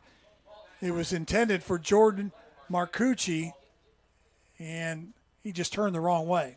And, there were 2 Bobcats running those routes, and they were both covered. There was double coverage on both of them, but that receiver almost ran through the safety and corner and caught that ball. Fulton on the day, 8 for 16. He's got 119 yards with a touchdown. Now pistol formation. And Doyle slips when he gets the handoff, and that will cause him to lose a yard. Owen Doyle in the backfield. He ran into big number 95, Nazir Jones. Loss of a yard. That's 8 carries for only 21 yards for Doyle today. So, man, how big would a 3 and out be right here? Be huge, but they're also sort of in a weird position where, depending on what happens on this 3rd down, Frostburg could go for it on 4th. Trayshawn Timmons and Jordan Marcucci split at the top, and then 2 wide receivers at the bottom for the Bobcats. Fulton under pressure, now rolling. Going to dump it off, and the pass is over the head of the intended receiver, Marcucci. So you have to say, for West Virginia State, that was a good recovery. And I'll tell you, big 3 and out right there, dude. And that was a defensive line. There was a lot of pressure coming in, particularly Nazir Jones. Nazir Jones is who flushed him out of the pocket. Nazir Jones was held. Yeah. He was hugged. We need a little hug every now and then. I think they hit a state player, maybe. Yeah. I'm waiting to see what the call is, but, you heard the coaching staff saying, get away, get away. And the Yellow Jackets were right around that ball. And Frostburg thinks it hit one of our guys. They're discussing it. And they picked it up and ran it in the end zone, but the official blew it dead immediately. It should die. It should be a dead ball at the spot if it was touched, but let's see. Replaying it again, we'll see. Slowing it down. Oh, my goodness. It may have hit Carlos Porter Lumpkin, number 37. but the officials did not see it that way. Thank goodness. 1st and 10, West Virginia State. Yikes, right there. Yeah, it bounced up. Man, we lucked out there. Handoff in the backfield. So McAdoo, there's a fumble, and they got the ball. Yeah, Frostburg State on the turnover. Doggone it. So McAdoo getting carries in for the injured Justin Pessoa. And that's the second turnover of the afternoon. It was actually number 0, the linebacker, coming up from his linebacker position, who stripped that ball, Kobe Street.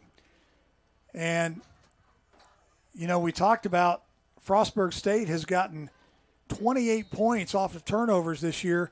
They did not take advantage of the Jantois interception earlier in the first half, but they have got great field position right here. It's the biggest tight end I've ever seen, number 75. Yeah. Pass over the middle, touchdown. Wow. Traynell Clanton, 6'3", 250-pound tight end. Nobody covered him off the line.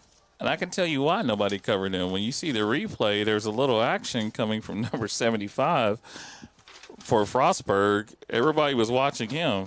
It's a big man out there, Nate Ford, offensive line. He's going to pretend like he's going to get the pass. They all focused on him. Yeah, Ford was lined up as a wide receiver. He had trips bunch right at the top of the formation, and you're right. Everybody was focused on him, and they let the tight end come right off the left side of the line, Traynell Clanton, and a touchdown. So just like that, we've got a tie ball game after the fumble, and now 28 plus 7 is 35 points off turnovers for the Bobcats. Stay with us. We're coming right back on MEC TV. Time of year again when things start to cool down. But here at Yes Chevy and Yes Ford, the dealer is not heating up. I'm Keith Powell, and I want to help you lower your current monthly payment, have a down payment that's just $99, and get a lifetime warranty with fast and easy credit approval. That's right, don't freeze up over huge down payments. You can ride away for just $99 today. Get pre-approved at KeithSaysYes.com, only at Yes Chevy in Hurricane and Yes Ford in Huntington. For over 4 decades, the health plan is called West Virginia Home. It all started with a vision to serve our community with pride and integrity. We've grown alongside West Virginia, becoming part of its fabric. We've been here through thick and thin, supporting local families and businesses. Because of the health plan, we don't just work here, we live here. Proudly serving West Virginia since 1979. Your trusted partner in the community. The health plan. Here for you. One play, 14 yards. It took a whopping 4 seconds off the clock. Touched him. It's live. And taken by the up man. That's Joe Jones, number 26.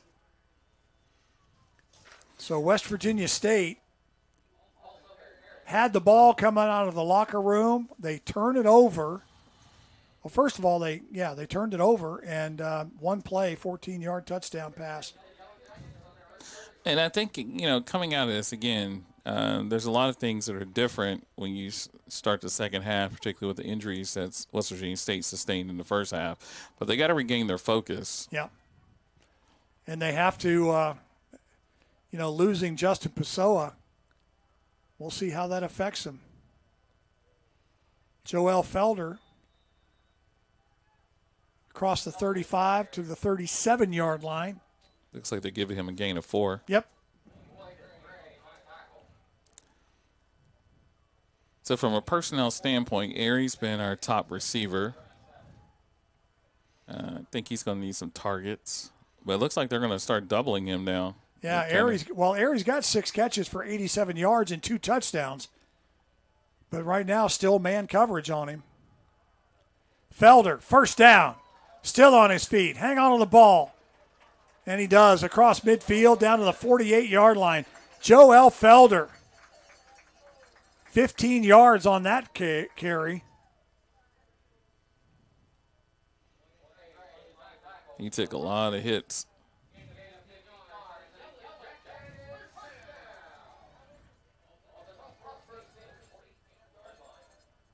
First and 10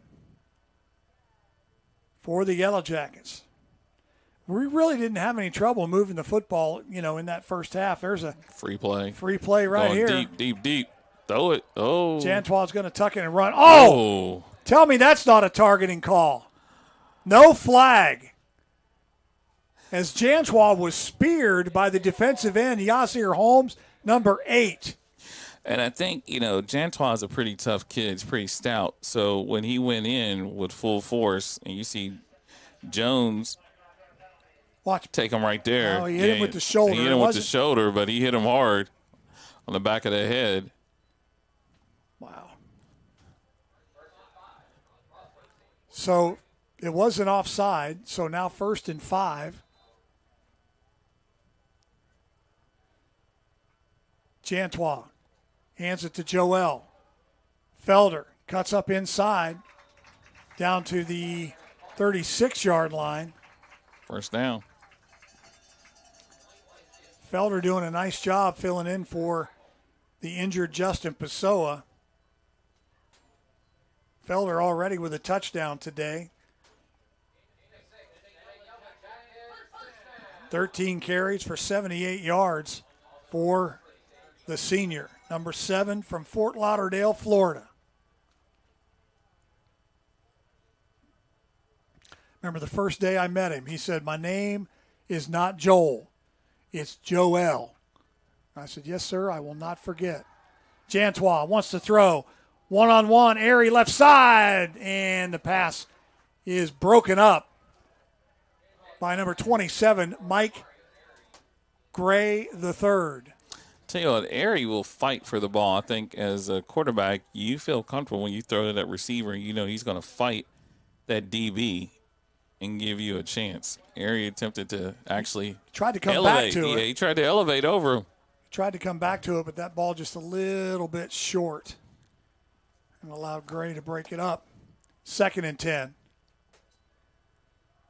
Felder up the middle. And Joel across the 35 to the 33-yard line. Looks like we're going heavy.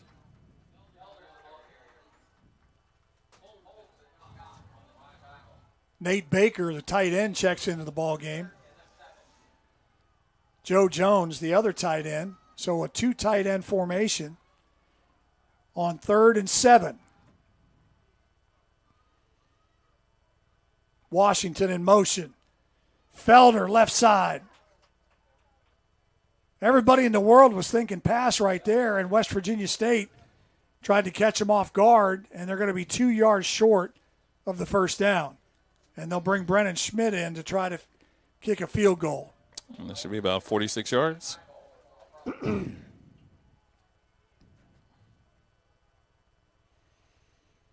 It'll be spotted at the 36. You are absolutely right.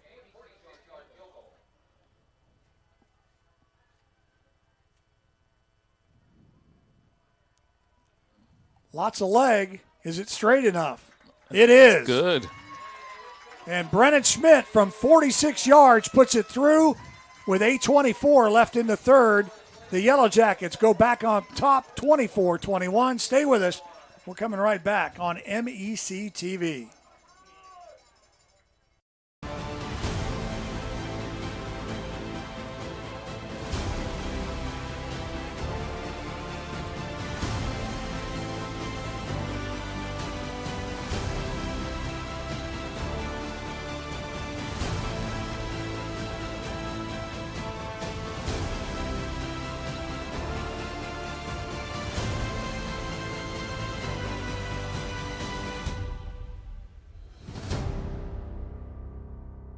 For over 4 decades, the health plan is called West Virginia Home.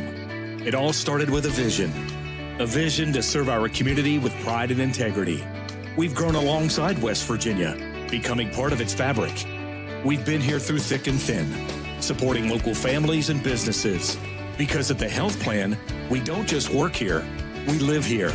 Proudly serving West Virginia since 1979. Your trusted partner in the community, the health plan. Here for you. 46-yard field goal from Brennan Schmidt. He is now 2 of 5 from 40 to 49 yards on the season. And West Virginia State with a 3-point lead. 7 plays, 38 yards. They took 3:35 off the clock, Kent. You got positive points. Yeah, we needed it too. So you needed that. But I think, they're going to have to tighten up a little bit on defense. Well, and we need to hang on to the football. I mean, let's be real. They turnovers are 0/2. Yeah. Trayshawn Timmons back deep along with Jordan Marucci, and Marucci gets it. Marucci. Tomato. He knew you were talking about him. So the Bobcats take over. 8:18 to go in the third. 24-21 in favor of State. Brian Austin, Kent Bryson, along with Robbie Mounts in the booth on MEC TV, bringing you the last home game of the season for West Virginia State. They will go on to take on Glenville State and UC in the last 2 games of the year. Owen Doyle, the ball carrier. Looks like he got about a gain of 3. Yep. What do they call that game against UC? Does it have a title? I don't know, but Capital Coach, City Classic? Pennington doesn't even say UC. He'll say that team up the river. It's like it's like a swear word. You don't say that. It's like Ohio State and Michigan. Ohio State calls the Wolverines that team up north. West Virginia State calls the University of Charleston the team up the river. Pass into flat is going to be caught. Jeremiah Gibson on the reception, but it's like maybe a gain of 1. Yeah, not real good positive yards there. They'll give him a yard.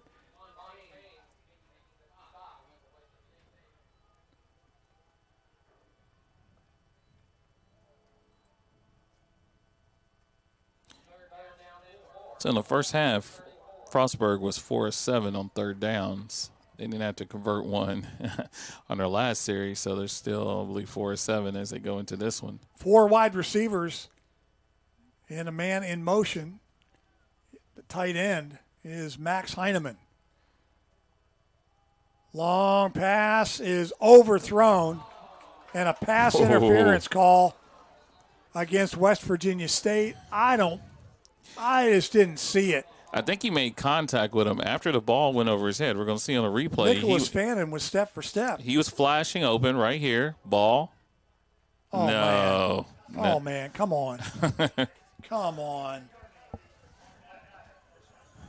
Unless we didn't see something with the far hand. The only thing I'm thinking, if they could, maybe there was a wrap or a hold, but the free hand that we did see, it was not obstructing or interfering with the wide receiver.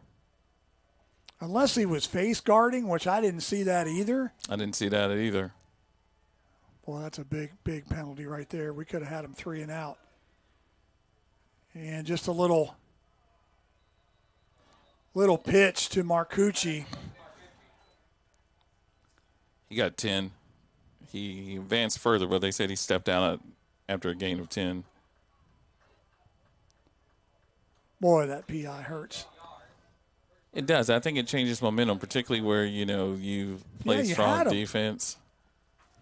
You had him 3 and out.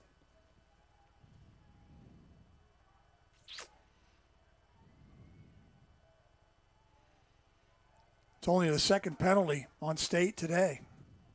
2 for 20. Fulton, play action, wants to throw, left side, wounded duck, and it's in and out of the hands of the intended receiver. That was intended for Namdi Hall. Yeah, he just led him a little bit too far. You know what I like about MEC football the most is that when you see the players, the intensity level going to the sideline, they're staying true. There's a couple of words. The offensive linemen are talking to the receiver, tell him he needs to, practice a little more. The receivers tell him he can beat him in a race. That's right. To the cafeteria. There's all kinds of things that they say. Out of here. Quarterback draw, design draw. Fulton gets about 6 on the play. It'll be a manageable. Oh, they didn't give him that.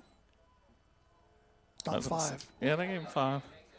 If you're Frostburg, I think this is 4-down territory. I don't know if you can trust your kicker.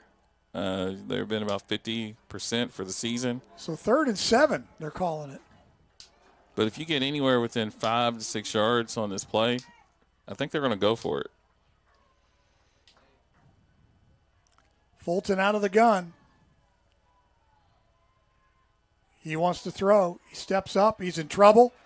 Steps out of a tackle. He's going to have the first down. He'll get around the end and get out of bounds. Fulton has done a good job scrambling today. West Virginia State bringing pressure from both sides on the outside, and he just steps up and takes off. Big guy. And I say his receivers can block because, Nick Blake was attempting to make a tackle, and he's claiming he was held by number 10, Jeremiah Gibson. But as you see, as this replay is going in, you'll see Blake trying to make the tackle, and he was obstructed. It was almost like a blindside block. Yeah. Quezzy Tillman had the angle to get him, but he just missed him, and Fulton stepped up and made him pay. Now, another thing I like about MEC football, you can hear a lot. So the West Virginia State coaching staff is saying that Frostburg broke the huddle with 12 players, which is a penalty. But it looks like now Frostburg took a timeout. Timeout cures everything, and we'll take one as well with 4:41 to go in the 3rd. State leads it by 3, but Frostburg's on the move. We're coming right back.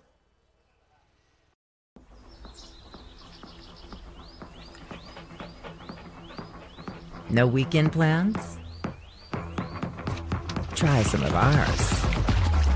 From unrivaled outdoor adventure you won't find anywhere else in the world, to hometown plates and platters that pair well with the local craft beers. The happiest hours start here. Mountaineer Country. Come, go wild. You have dreams. A better life, a better job, a better you. So where do you start to build the skills necessary to get there? At West Virginia State, you are not just a number, you are who you choose to be. You receive personal attention. All right, we are back. Pistol formation.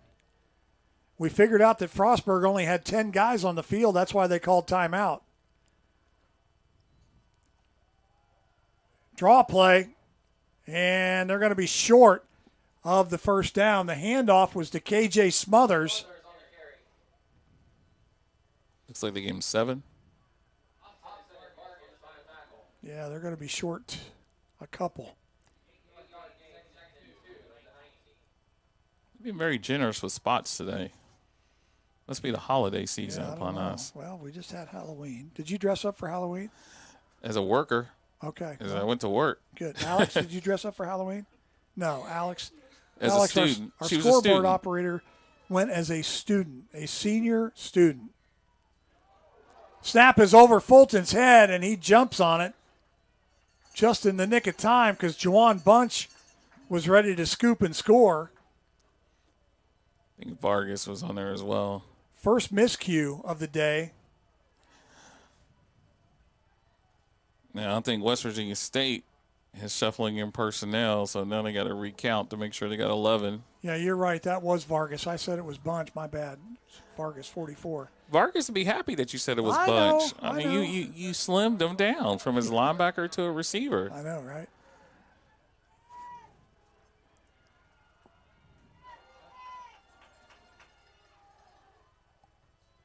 Fulton all by himself in the backfield, looking long. Now just an outlet underneath. The pass is caught. Staying in bounds is Amari Namdi Hall, but now a field goal coming up for the Bobcats. And we'll see if it's Fritz or if it's going to be Keene. It is 81. Yeah, that's Fritz. So 42-yarder. Yep. Ball marked at the right hash. No good. Bubbled the snap. So West Virginia State holds. And that was huge right there. I said it looked like the old Peanuts cartoon when that ball came in. It didn't. It kind of rolled in for the last half yard. Yeah. Wasn't the best of snaps.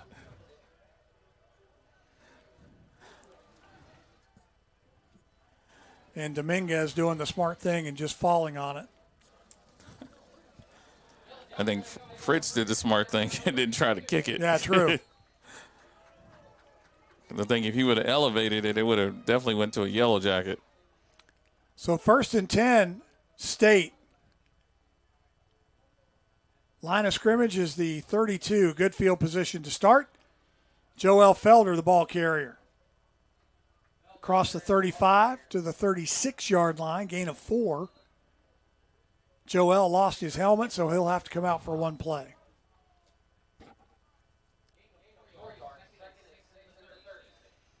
Colby Street on the stop for Frostburg State.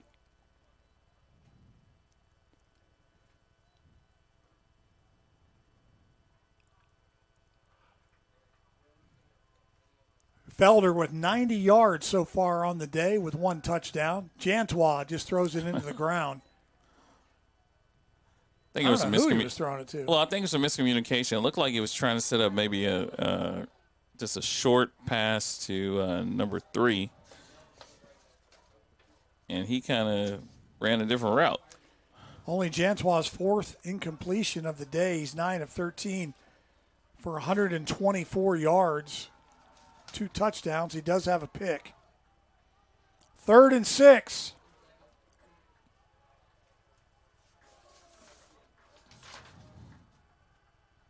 Jantois steps up. Hold is going to come back no matter what happens. There's going to be a hold, and they're going to call it on David Dawson. And he was protesting. Well, it happened right in front of the referee, so. He's still going to protest. I mean, it's one thing to hold, but when you hold and grab the guy and pull him along, that's pretty noticeable. Well, maybe the guy needed help with his jersey. He was trying to put his jersey back, over his shoulder pad. Dawson, the center. The big senior. Oh, it was a big call. And they're going to punt.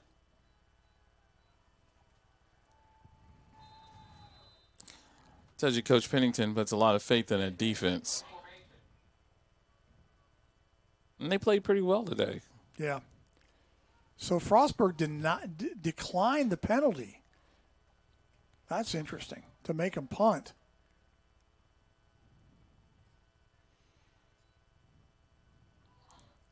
Schmidt gets off a good one, and it's taken by Hall at the 16. Hall, right side. Schmidt, the only one to force him out of bounds. And again, a special teams gaff there by West Virginia State, and excellent field position. You see right there, he takes it at the 16-yard line. I think there was only maybe a 5-yard change in field position. Yeah, well, you're right. He's run out of bounds at the 47-yard line. So with 1:35 to go here in the third, West Virginia State lets him have a nice run back, and Frostburg State is in business. Pistol formation. Owen Doyle is behind the quarterback, Miles Fulton. Play action.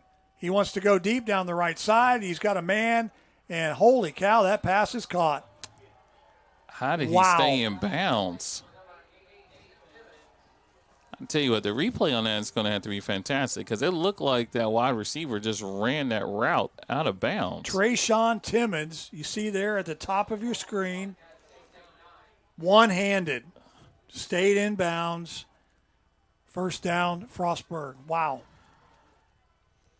And I tell you, it's probably hard to see because that last 20-yard mark in, the sideline goes from black to white, and he was wearing white shoes. Yep.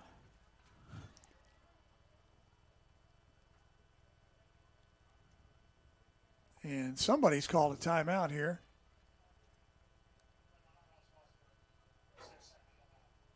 Frostburg. Interesting. That play was 38 yards. And that's an early call for a timeout because, I mean, they just spotted the ball, so it wasn't as if, the play clock had elapsed. Yeah. So far in this ball game, really, really even. Total yards, 285 to 242. 285 for State.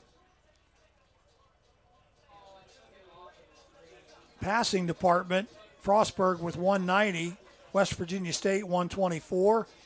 Rushing, we have 161. They only have 52. Penalties, 2 for 20 for us, 6 for 64 for Frostburg. We both run a near equal amount of plays, 47 for us, 44 for Frostburg. We're averaging 6 yards a play. They're averaging 5.5. So, I mean, really evenly matched stat-wise. Kent's where they're at in the conference. 4-2 both teams. Yep. And both teams with a must-win here today. Both teams on a 2-game losing streak. Out of the timeout, first and goal, Frostburg. They've burned 2 timeouts now in this second half. Motion man is Mark Cucci. And they give it in the backfield, and Owen Doyle is stood up. See where they mark his forward progress. It looked like they're marking him at the 11. Yeah. So a loss of 2. Yep. See right here on the replay, a nice penetration by Nazir Jones. And then it looked like on the backside, Isaiah Farmer came in from his linebacker position. And again, that West Virginia State defense, they stand up. They really need a big stand here, though. Held him to a field goal attempt last time. Fulton over the middle. And I don't think he was in bounds. He was not. The pass was caught by Amari Namdi Hall, but the official said he was out of bounds. See, I actually thought he was in, and the other guy was out. Watch it here. It's going to be a one-handed grab. Oh, no. He didn't have control of it until his knee was down out of bounds. Good call by the official there.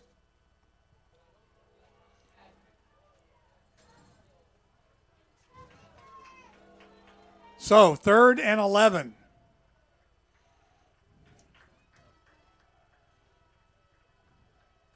Frostburg has had some success over the middle. Watch for that again right here. That's exactly what they do. Tim Sanford the second. Jeremiah Gibson on the reception. Big play from his linebacker position.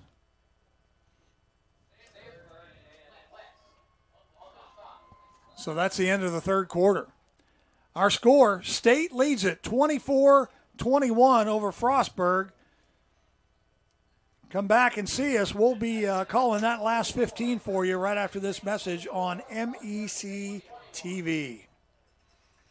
Time of year again when things start to cool down. But here at Yes 70 and Yes Ford, the deals are exciting. I'm Keith Powell, and I want to help you lower your current monthly payment, have a down payment that's just $99, and get a lifetime warranty with fast and easy credit approval. That's right, don't freeze up over huge down payments. You can ride away for just $99 today. Get pre-approved at KeithSaysYes.com. Only at Yes Chevy in Hurricane and Yes Ford in Huntington. For over 4 decades, the health plan is called West Virginia Home. It all started with a vision to serve our community with pride and integrity. We've grown alongside West Virginia, becoming part of its fabric. We've been here through thick and thin, supporting local families and businesses. Because at the health plan, we don't just work here, we live here. Proudly serving West Virginia since 1979. Your trusted partner in the community. The health plan. Here for you.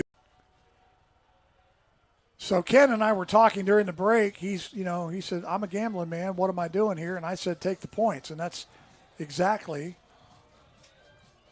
what head coach Eric Wagner has decided to do. He sends his kicker, Fritz, out there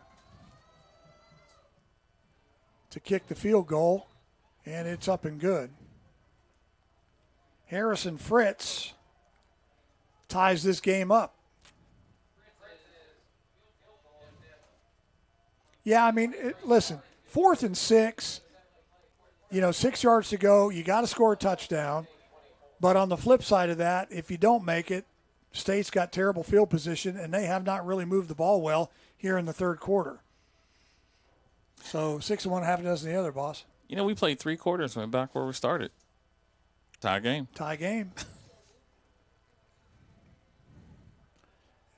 And now West Virginia State will receive the kick. All right, I don't know who this fan is in the end zone, but it's a nice older lady. She's got her friend with her. She has been there the whole end zone cheering. She got a little pom-pom. What's her name, Alex? Mama Howard, Alex says. Hey, she's an icon here. She's posted up. Right in the end zone where West Virginia State needs to be. So I think, we score here, they take need the to go lead. pay her a visit. Oh, she going to hug. I bet you she can cook, too. Oh, man, don't get me started. We got a confirmation from Alex.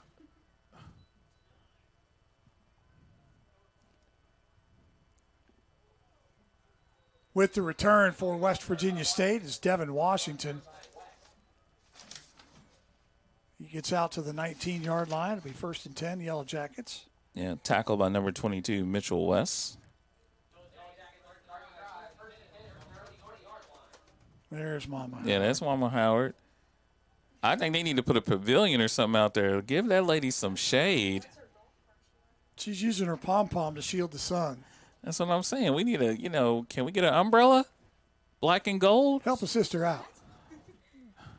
Help a sister out. And we also need an invite to the holiday dinner.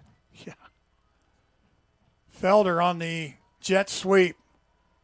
Joel outside, still on his feet. Run out of bounds at the 27. Clock continues to run. So, started this game, there was a nice rotation between Felder and Pessoa. Pessoa goes out for an injury. McAdoo has come in, but he's not getting as many carries as Pessoa did. McAdoo fumbled the football the last time he touched it, correct? No, he's had a carry since then. Oh, okay. I think he's in the game now. Nice positive yardage there. He's right at the mark. But I was going to say, it looks as if the rotation is going to shift. And we're looking for the next player to sort of come up because Felder also plays receiver, but hasn't had as many snaps as receiver today due to his primary responsibility of carrying the ball. Yeah. But it looks like he's out at receiver now. McAdoo again up the middle. Big hole for McAdoo. Crosses midfield down to the 47-yard line. Let him eat. Great hole there for McAdoo. And look at the mesh point here on that particular play. When Felder ran that sweep action and McAdoo received the carry, just as you talked about, that 3-horn beast, running beast. Yeah, you have to identify the ball carrier on a play such as that. think they're going to throw a variation off that. Use the same type of motion. Fake the handoff, fake the pitch. 24-yard gain for Travis McAdoo out of Staley, North Carolina. Now Jantois wants to run. He'll go around the end, and he is hit hard, and a flag on the play. They're going to call a hold against West Virginia State. It's a late call, but, you saw the defender asking for it. Yasir Holmes on the stop, but it's coming back. Dang it.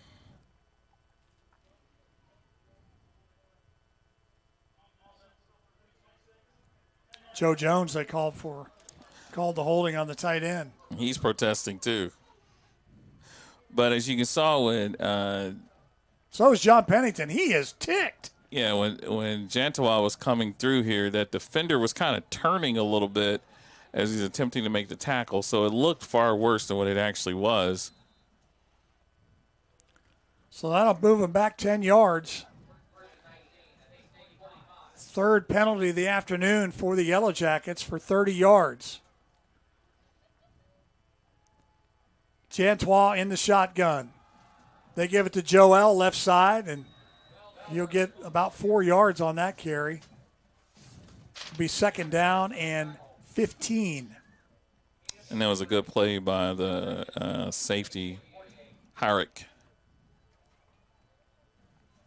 He's playing close to that line of scrimmage. Second tackle for Wyland Hyrick.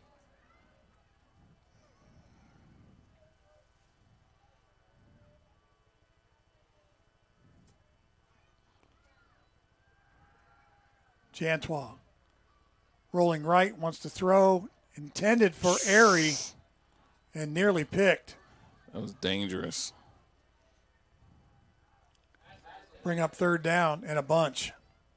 Now, we really haven't said a lot about the Bobcat defense, but it looks like they're running a variation of a big nickel. When you say a big nickel, it means that they're playing their safeties at the linebacker position, having still the 5 defensive backs, but it looks different because of the fact that the safeties are at the linebacker position. So they're respecting the West Virginia State speed. They're not necessarily respecting the West Virginia State power. So look for something a little bit more up the middle here, strong run. And now they bring the safety up into the linebacker position, and they put one of their corners back, and it doesn't matter. Jantois is in trouble, and he goes down. Actually, he dribbled the ball. Huge sack right there. Yeah, he lost it, and he recovered it, which is good. So we didn't have a quick change of possession. But, again, that penalty set them back.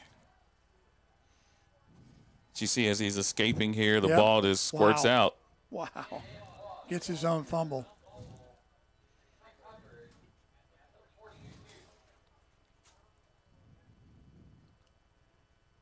Did you see Alex brought us a snack? She's eating Cheerios. That's not a snack. She hasn't offered us any at all. I pass. Stale Cheerios. That's all the college student can afford is stale Cheerios. Listen, we're not going to say where those Cheerios came from, but they may have came from the cafe. I've been there before. It's been a while, but I've been there before.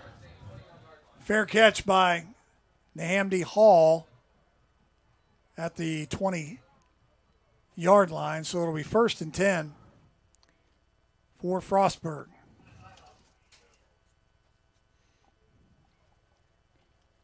And a timeout on the field. 10:59 to go in the third, or in the fourth, excuse me. Our score, we're tied at 24. Stay with us. We're coming right back. Time of year again when things start to cool down. But here at Yes Chevy and Yes Ford, the dealer is not heating up. I'm Keith Powell, and I want to help you lower your current monthly payment, have a down payment that's just $99, and get a lifetime warranty with fast and easy credit approval. That's right, don't freeze up over huge down payments. You can ride away for just $99 today. Get pre-approved at KeithSaysYes.com. Only at Yes Chevy in Hurricane and Yes Ford in Huntington. You have dreams. You have dreams. You have dreams. A better life, a better job, a better you. So where do you start to build the skills necessary to get there? For more than 125 years, West Virginia State University has been educating generations of students who have gone on to change the world. At West Virginia State, you are not just a number, you are who you choose to be. You receive personal attention from award-winning faculty.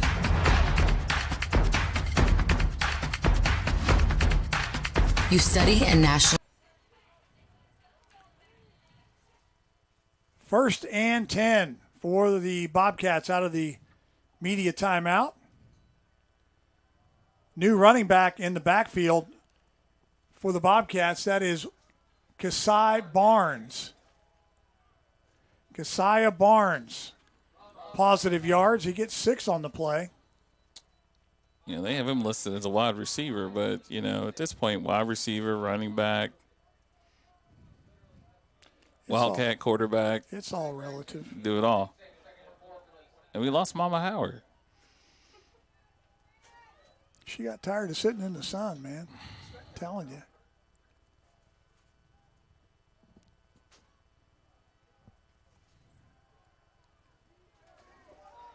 And again, ooh, telling you what, Fulton eludes the sack in the backfield. He is quick. 6'4", 210. Watch it right here. And he just steps up. Saved a lot of yardage on that play. Colton Witcher had the angle on him, just could not get a hold of him. 3rd and 4 now for the Frostburg State Bobcats.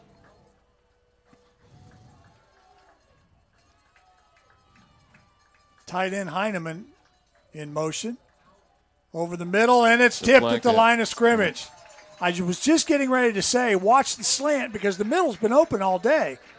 And Nazir Jones sticks his big paw up and knocks it out of the sky, and Frostburg State's going to have to punt. That's a huge stop for us right there. It is. And I think we have Nazir's family sitting in front of us. I believe it says his father.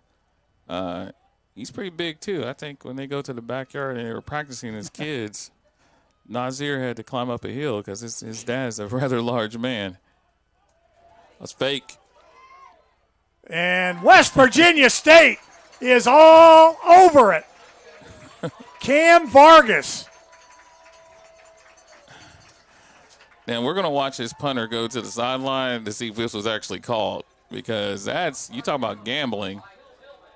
Quezzy Tillman and Vargas. Oh, it wasn't called. It wasn't called. His coach is giving him up and down the road over there. He freestyled. Not a great decision. No, it's not. So scratch fake punt off your bingo card. And West Virginia State with awesome field position to start. 1st and 10 from the 25. Felder in motion. And they give it right up the middle to Travis McAdoo. Still on his feet. Inside the 15 to the 12. Big run for the senior. And he's got to be on the plus side of 50.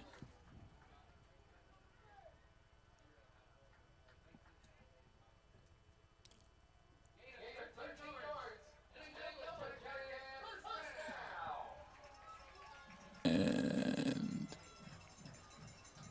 5 for 44. Tavis McAdoo with Felder in motion, and they give it right back to him again. This time, he gets no gain. Tried that left side of the line, Kent, and Frostburg was ready for it. Looks like he's coming out. Felder's going back to that running back position. No gain on the play. 2nd down and 10.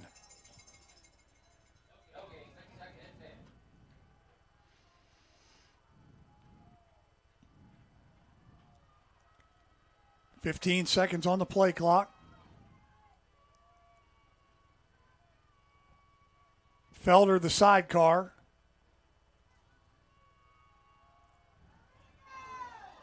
Jantois, left side.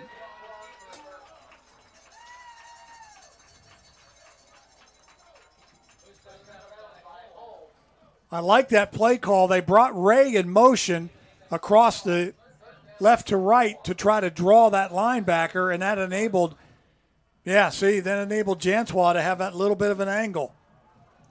That was a big play for State. Felder coming out. Ramon Lee talking to Pennington, and they want to know what the play call is. 10 seconds. They're going to have to call timeout. Shaking that pom-pom. That made her get up. Come on, girl. I was going to tell you, when you watch his play, we were looking and I was like, oh, this is a possibility to be picked. Watch. As he throws it, you see Felder come out. Well, Joel delayed coming out of the backfield. And when he came out of the backfield, he was all alone in the middle. Jantois, under pressure, threw it behind him, so Felder made a great catch. Into the end zone. No signal. Oh, that's good. Maybe he maintained possession. Touchdown. I was going to say that Nazir Jones put Jantois. Oh, he just jumped. Yeah. He's coming across the field a little gingerly there. Big men aren't meant to jump like that. Caleb Jantois on the keeper. And a big 6 points right there from West Virginia State. Brennan Schmidt on to attempt the extra point to give him a 7-point cushion with 7:53 to go. Good snap, good hold, good kick. 31-24 in favor of the Yellow Jackets. Stay with us. Ken and I will be coming back on MEC TV.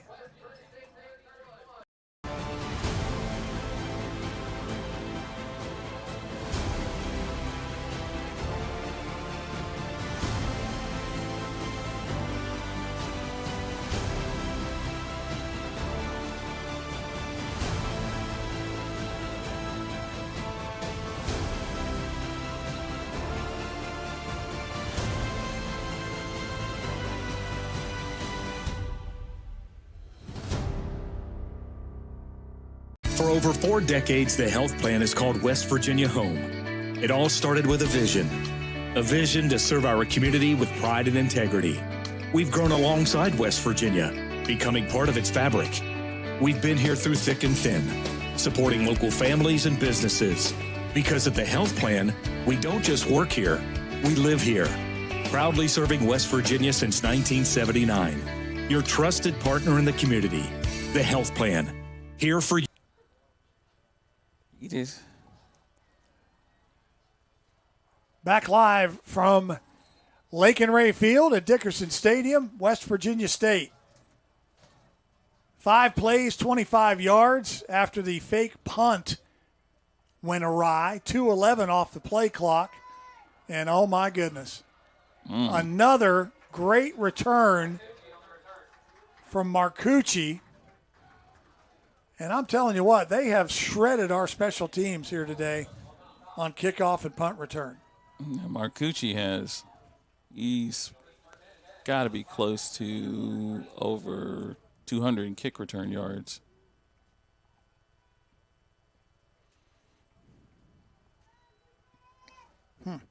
He was at 143 at halftime. Time for the defense to tighten the screws here. Fulton out of the shotgun. Little dump pass out of the backfield. Pass is caught, and he steps out of bounds, and the reception is Smothers. KJ Smothers. Right at the 10-yard mark, first down. That's his third catch of the day for 17 yards. And he's run the ball 3 times for 16, so 33 all-purpose yards for Smothers today. Fulton by himself in the backfield. Screen pass to Marcucci. Marcucci ahead for 6. Stays in bounds. A lot of time left. We're coming up on 7 minutes to go in the fourth. A lot of time left, and timeouts are 1 over 1. Yep.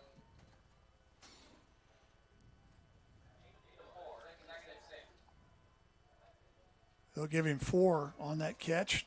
Nicholas Fannin on the tackle.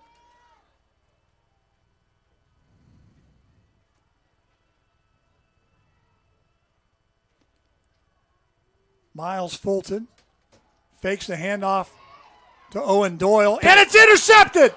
Back the other way, it's going to be a pick 6 for West Virginia State. On his horse is Mike Fontaine. He got knocked out at he stepped out actually at the 7. Yeah. I thought he was going all the way. Watch it again. I took my eye off of the play, and Fontaine just stepped right in front of it. He slowed up. And Owen Doyle is the one that ran him out of bounds. And Doyle came up a little bit hurt on that play. Mike Fontaine, big-time pick. And West Virginia State can do some real damage right here, Kent. And I was going to say, when you talk about turnovers, turnovers in this game have been pretty clear. I think that is West Virginia State's first forced turnover. So turnovers are now 1/2. But this is time and place. Ray in motion. They give it to Joel. Goes left side, cuts up ahead. Joel still on his feet. Touchdown, West Virginia State. Hey, and I got Mama. Look, she's in the end zone with There him. you are. Look at Mama in the yellow right there. She just getting it. That was all Joel Felder. Watch it again here on the replay. Taking his time, kind of Le'Veon Bell style, sees the hole, cuts up, and goes right into the end zone. Man. And that's a big score for West Virginia State. You know it. But the game is not over.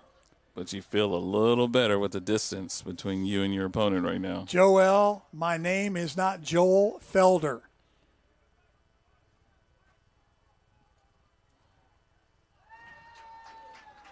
The senior playing his last game at Lake and Ray Field from Fort Lauderdale, Florida. Joel. Second touchdown of the day. That's huge. And I would say West Virginia State's also playing for something else. They've been undefeated at – oh, no, they lost their first game. I'm sorry. That Carson Newman got it. The Carson Newman game. I took it out of my mind. They played very well. I think the last 2 seasons, maybe they've only lost 1 game at home. Yeah, the Carson Newman game, I was talking to John about that this morning, and I'm like, there's no way you guys were winning that game. They were playing with such heavy hearts because of what happened to Jyleek just 3 days before on September the 11th. And a very nice tribute, by the way, this morning to Jyleek Harrington and his family. Mount Zion Baptist Church, their pastor is the team pastor here at West Virginia State. They have donated a glass painting of Jyleek Harrington that will hang in the West Virginia State locker room for all time to remember the senior that was so tragically murdered on September the 11th of this year. And West Virginia State wants no part of a kickoff return right here. I was going to say, Hyrick doesn't look like he's familiar with returning the ball. He kind of, fielded it 2 or 3 times, and then by the time he was able to maintain control, West Virginia State was pretty much on him. Yeah, Marcus Ray on the coverage right there for the Yellow Jackets. And so 1st and 10 for Frostburg, and you look to see them start throwing the football a lot right here as they are finding themselves in a 14-point hole. Fulton with 209 yards passing, and they immediately start throwing, and the ball is intended for Jeremiah Gibson. And I was going to say, that was the first time that we actually saw the quarterback just seemed like he was just a little flustered. He's pretty much had good feet most of the game, but on that particular point, he was very flustered. And again, this kid is really elusive. He has been able to get himself out of some sticky situations all game. Fulton, quick dump, pass is incomplete. In and out of the hands of the intended receiver, Amari Namdi Hall, the junior from Pikesville, Maryland, quickly now, third down. And if West Virginia State can get this stop, regain possession, look for them to run some clock. No doubt. Frostburg only has one timeout. So running the ball, running clock is going to shorten this game. All right, let's see if West Virginia State clogs the middle here. The middle has been open a lot today for the Bobcats. 3 wide receivers at the bottom of your screen. 1 at the top.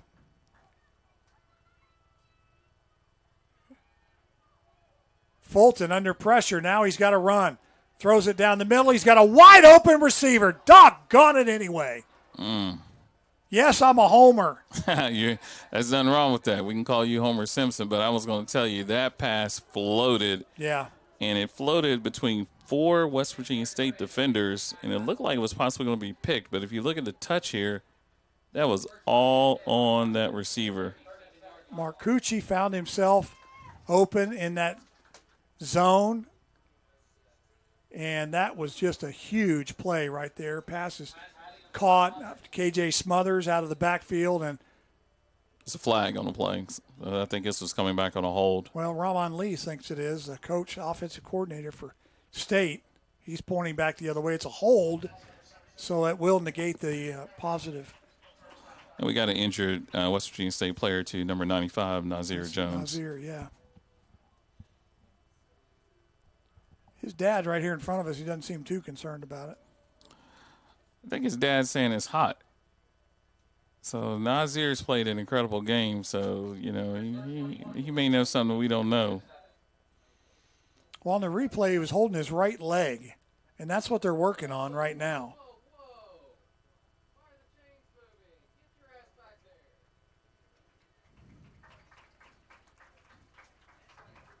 He's up.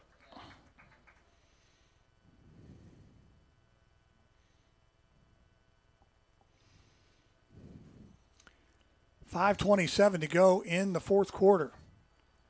I think he was kind of just tired. Yeah, it could be. State by 21. Or, excuse me, State by 14. 38-24. Are you manifesting an interception return? We'll see. 1st and 20 on the holding call.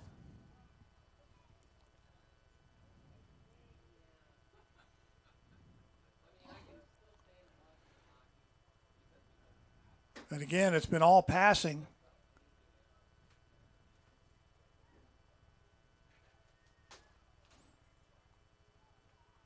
.40 yards on that pass play to Marcucci on just a prayer that Miles Fulton threw up there, and Marcucci, in between 3 defenders, was able to grab it.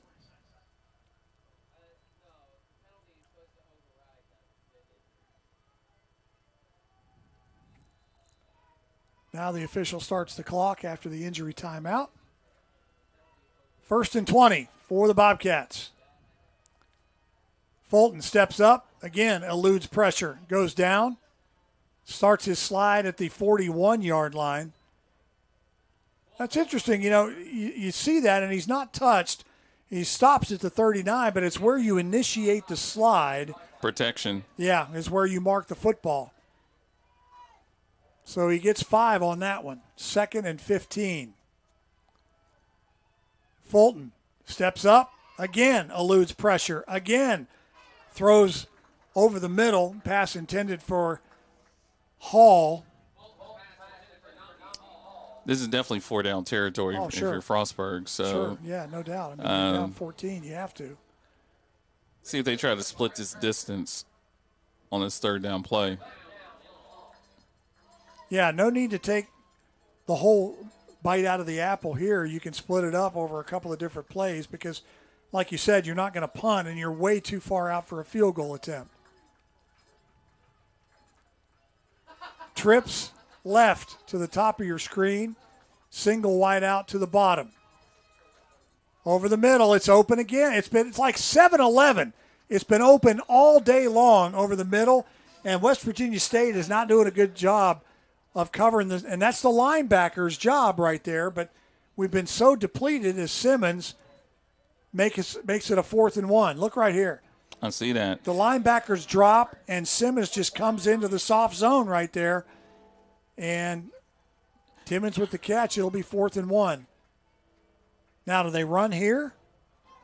I see him. I don't think they're going to put it in the air, so I see maybe an option look. Well, they're going pistol, and Smothers is behind the quarterback. And he is not going to get it. No! He lost a yard. You marked him for a 2-yard loss. That was a big play. Man, I'm telling you what. Quezzy Tillman, number 45. Watch it right here. Busted through right there. Quezzy Tillman stood him up, and then he had help from the rest of the bunch. And that's why I thought they would possibly go to an option look to make West Virginia State make a commitment to either, the quarterback or the running back. I was kind of surprised that they just went in that pistol. But that hopefully should be the end of the game here. Well, I'm not thinking that you're going to see us put the ball in the air anymore. Oh, no. No. I don't know if I hand it off.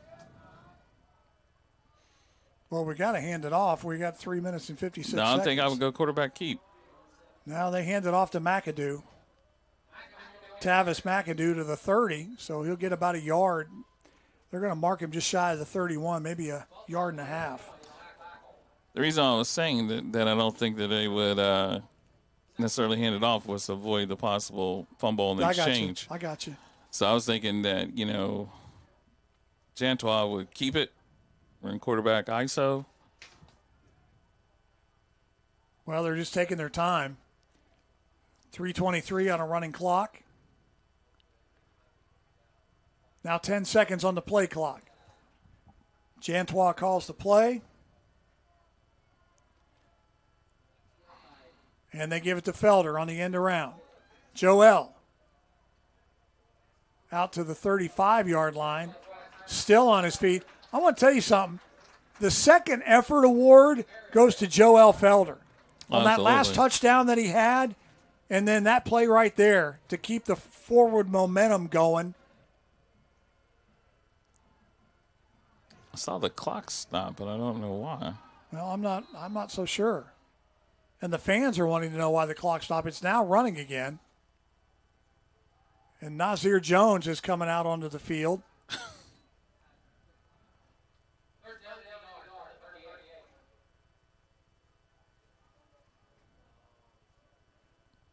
Jones in the backfield. Hurry up. First down. That will be the ball game. And Nazir Jones comes in as a decoy. They line him up in the tight end off the line of scrimmage. And Jantois just quarterback sneaks ahead for the first down. And Frostburg State wants a timeout. Gonna burn that last one. And we'll have one more at the 2-minute mark. We'll keep it right here. We'll take a break at the 2-minute mark. But the current drive, 3 plays, 13 yards. We've chewed up $1:33 off the clock. But again, hats off to Joel Felder for his second effort. I think I'm gonna give hats off to the whole team. When you sit there and actually look at how this game started and the adversity I think West Virginia State sort of had in the third quarter. Yep. But then in the fourth quarter, the adversity switched to Frostburg with the 2, what do you want to call effectively turnovers, where they had the fake punt that didn't convert, and then he actually threw the interception. We still lost the point battle in the third quarter. They scored 7. We only had a field goal. But we played some exceptional defense, I think, in that third quarter, because as we talked about earlier, Frostburg State has outscored their opponents in the third quarter 61-29 this season, and we were able to hold them to only 7 points, which is a huge win for us. Felder up the middle, Joel on his horse, Joel at the 30. Joel is knocked down at the 21-yard line. And Felder says, let me eat. Clock will stop to move the chains at 2 minutes. And we are at the 2-minute timeout. Look at it again before we go to break. Big runs. That's what you expect from your senior, though. He's been giving you this through his whole career. Yep. I definitely think he's looking at for some consideration. You see the West Virginia State defense talking to the defensive coaches above us. Yep. We'll take a break. 2 minutes to go. We're coming right back. Stay with us.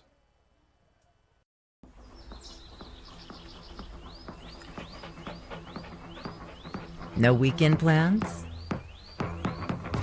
Try some of ours. From unrivaled outdoor adventure you won't find anywhere else in the world, to hometown plates and platters that pair well with the local craft beers. The happiest hours start here. Mountaineer Country. Come, go wild. You have dreams. A better life, a better job, a better you. So where do you start to build the skills necessary to get there? At West Virginia State, you are not just a number, you are who you choose to be. You receive personal attention from award-winning faculty. You study in nationally recognized programs. You learn the skills.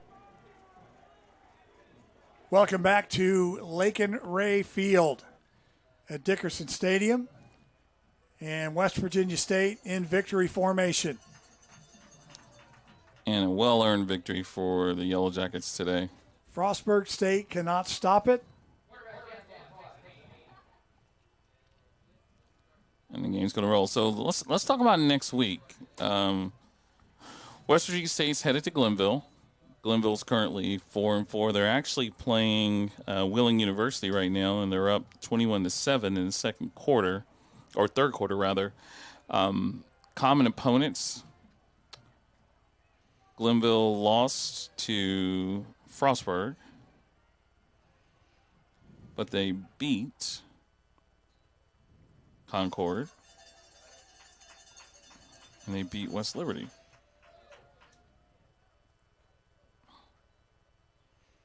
So it'll be pretty evenly matched. Well, you think that, but then here's the one that probably stands out against UNC Pembroke, which West Virginia State lost to last week. Glenville won 14-7. Wow, that's crazy. So that's MEC football, right? That's MEC football, and like John Pennington said, it's all about matchups. And they just did not match up well against Pembroke last week. So you really can't tell. And this will be it right here. And that's the ball game. West Virginia State on senior day will win it at home. Wow. You see Felder? 38-24 is our final. Want to thank Robbie Mounts and Video Productions. They did a great job. You folks have no idea the turmoil that our production crew was going through right before we got on the air here. That's why our interview with John Pennington was late. We were having all kinds of technical difficulties. That's what happens when you do live television streaming. And sometimes things work, sometimes they don't. And so hats off to Robbie. Great job, buddy, in getting everything cleaned up. I want to thank Nate Burton, who's the athletic director at West Virginia State, for allowing us to do these broadcasts this year. We are looking forward to basketball season. We will be doing some select men's and women's games coming up starting, I believe, next month. So I'll be calling those games, so I'm looking forward to that.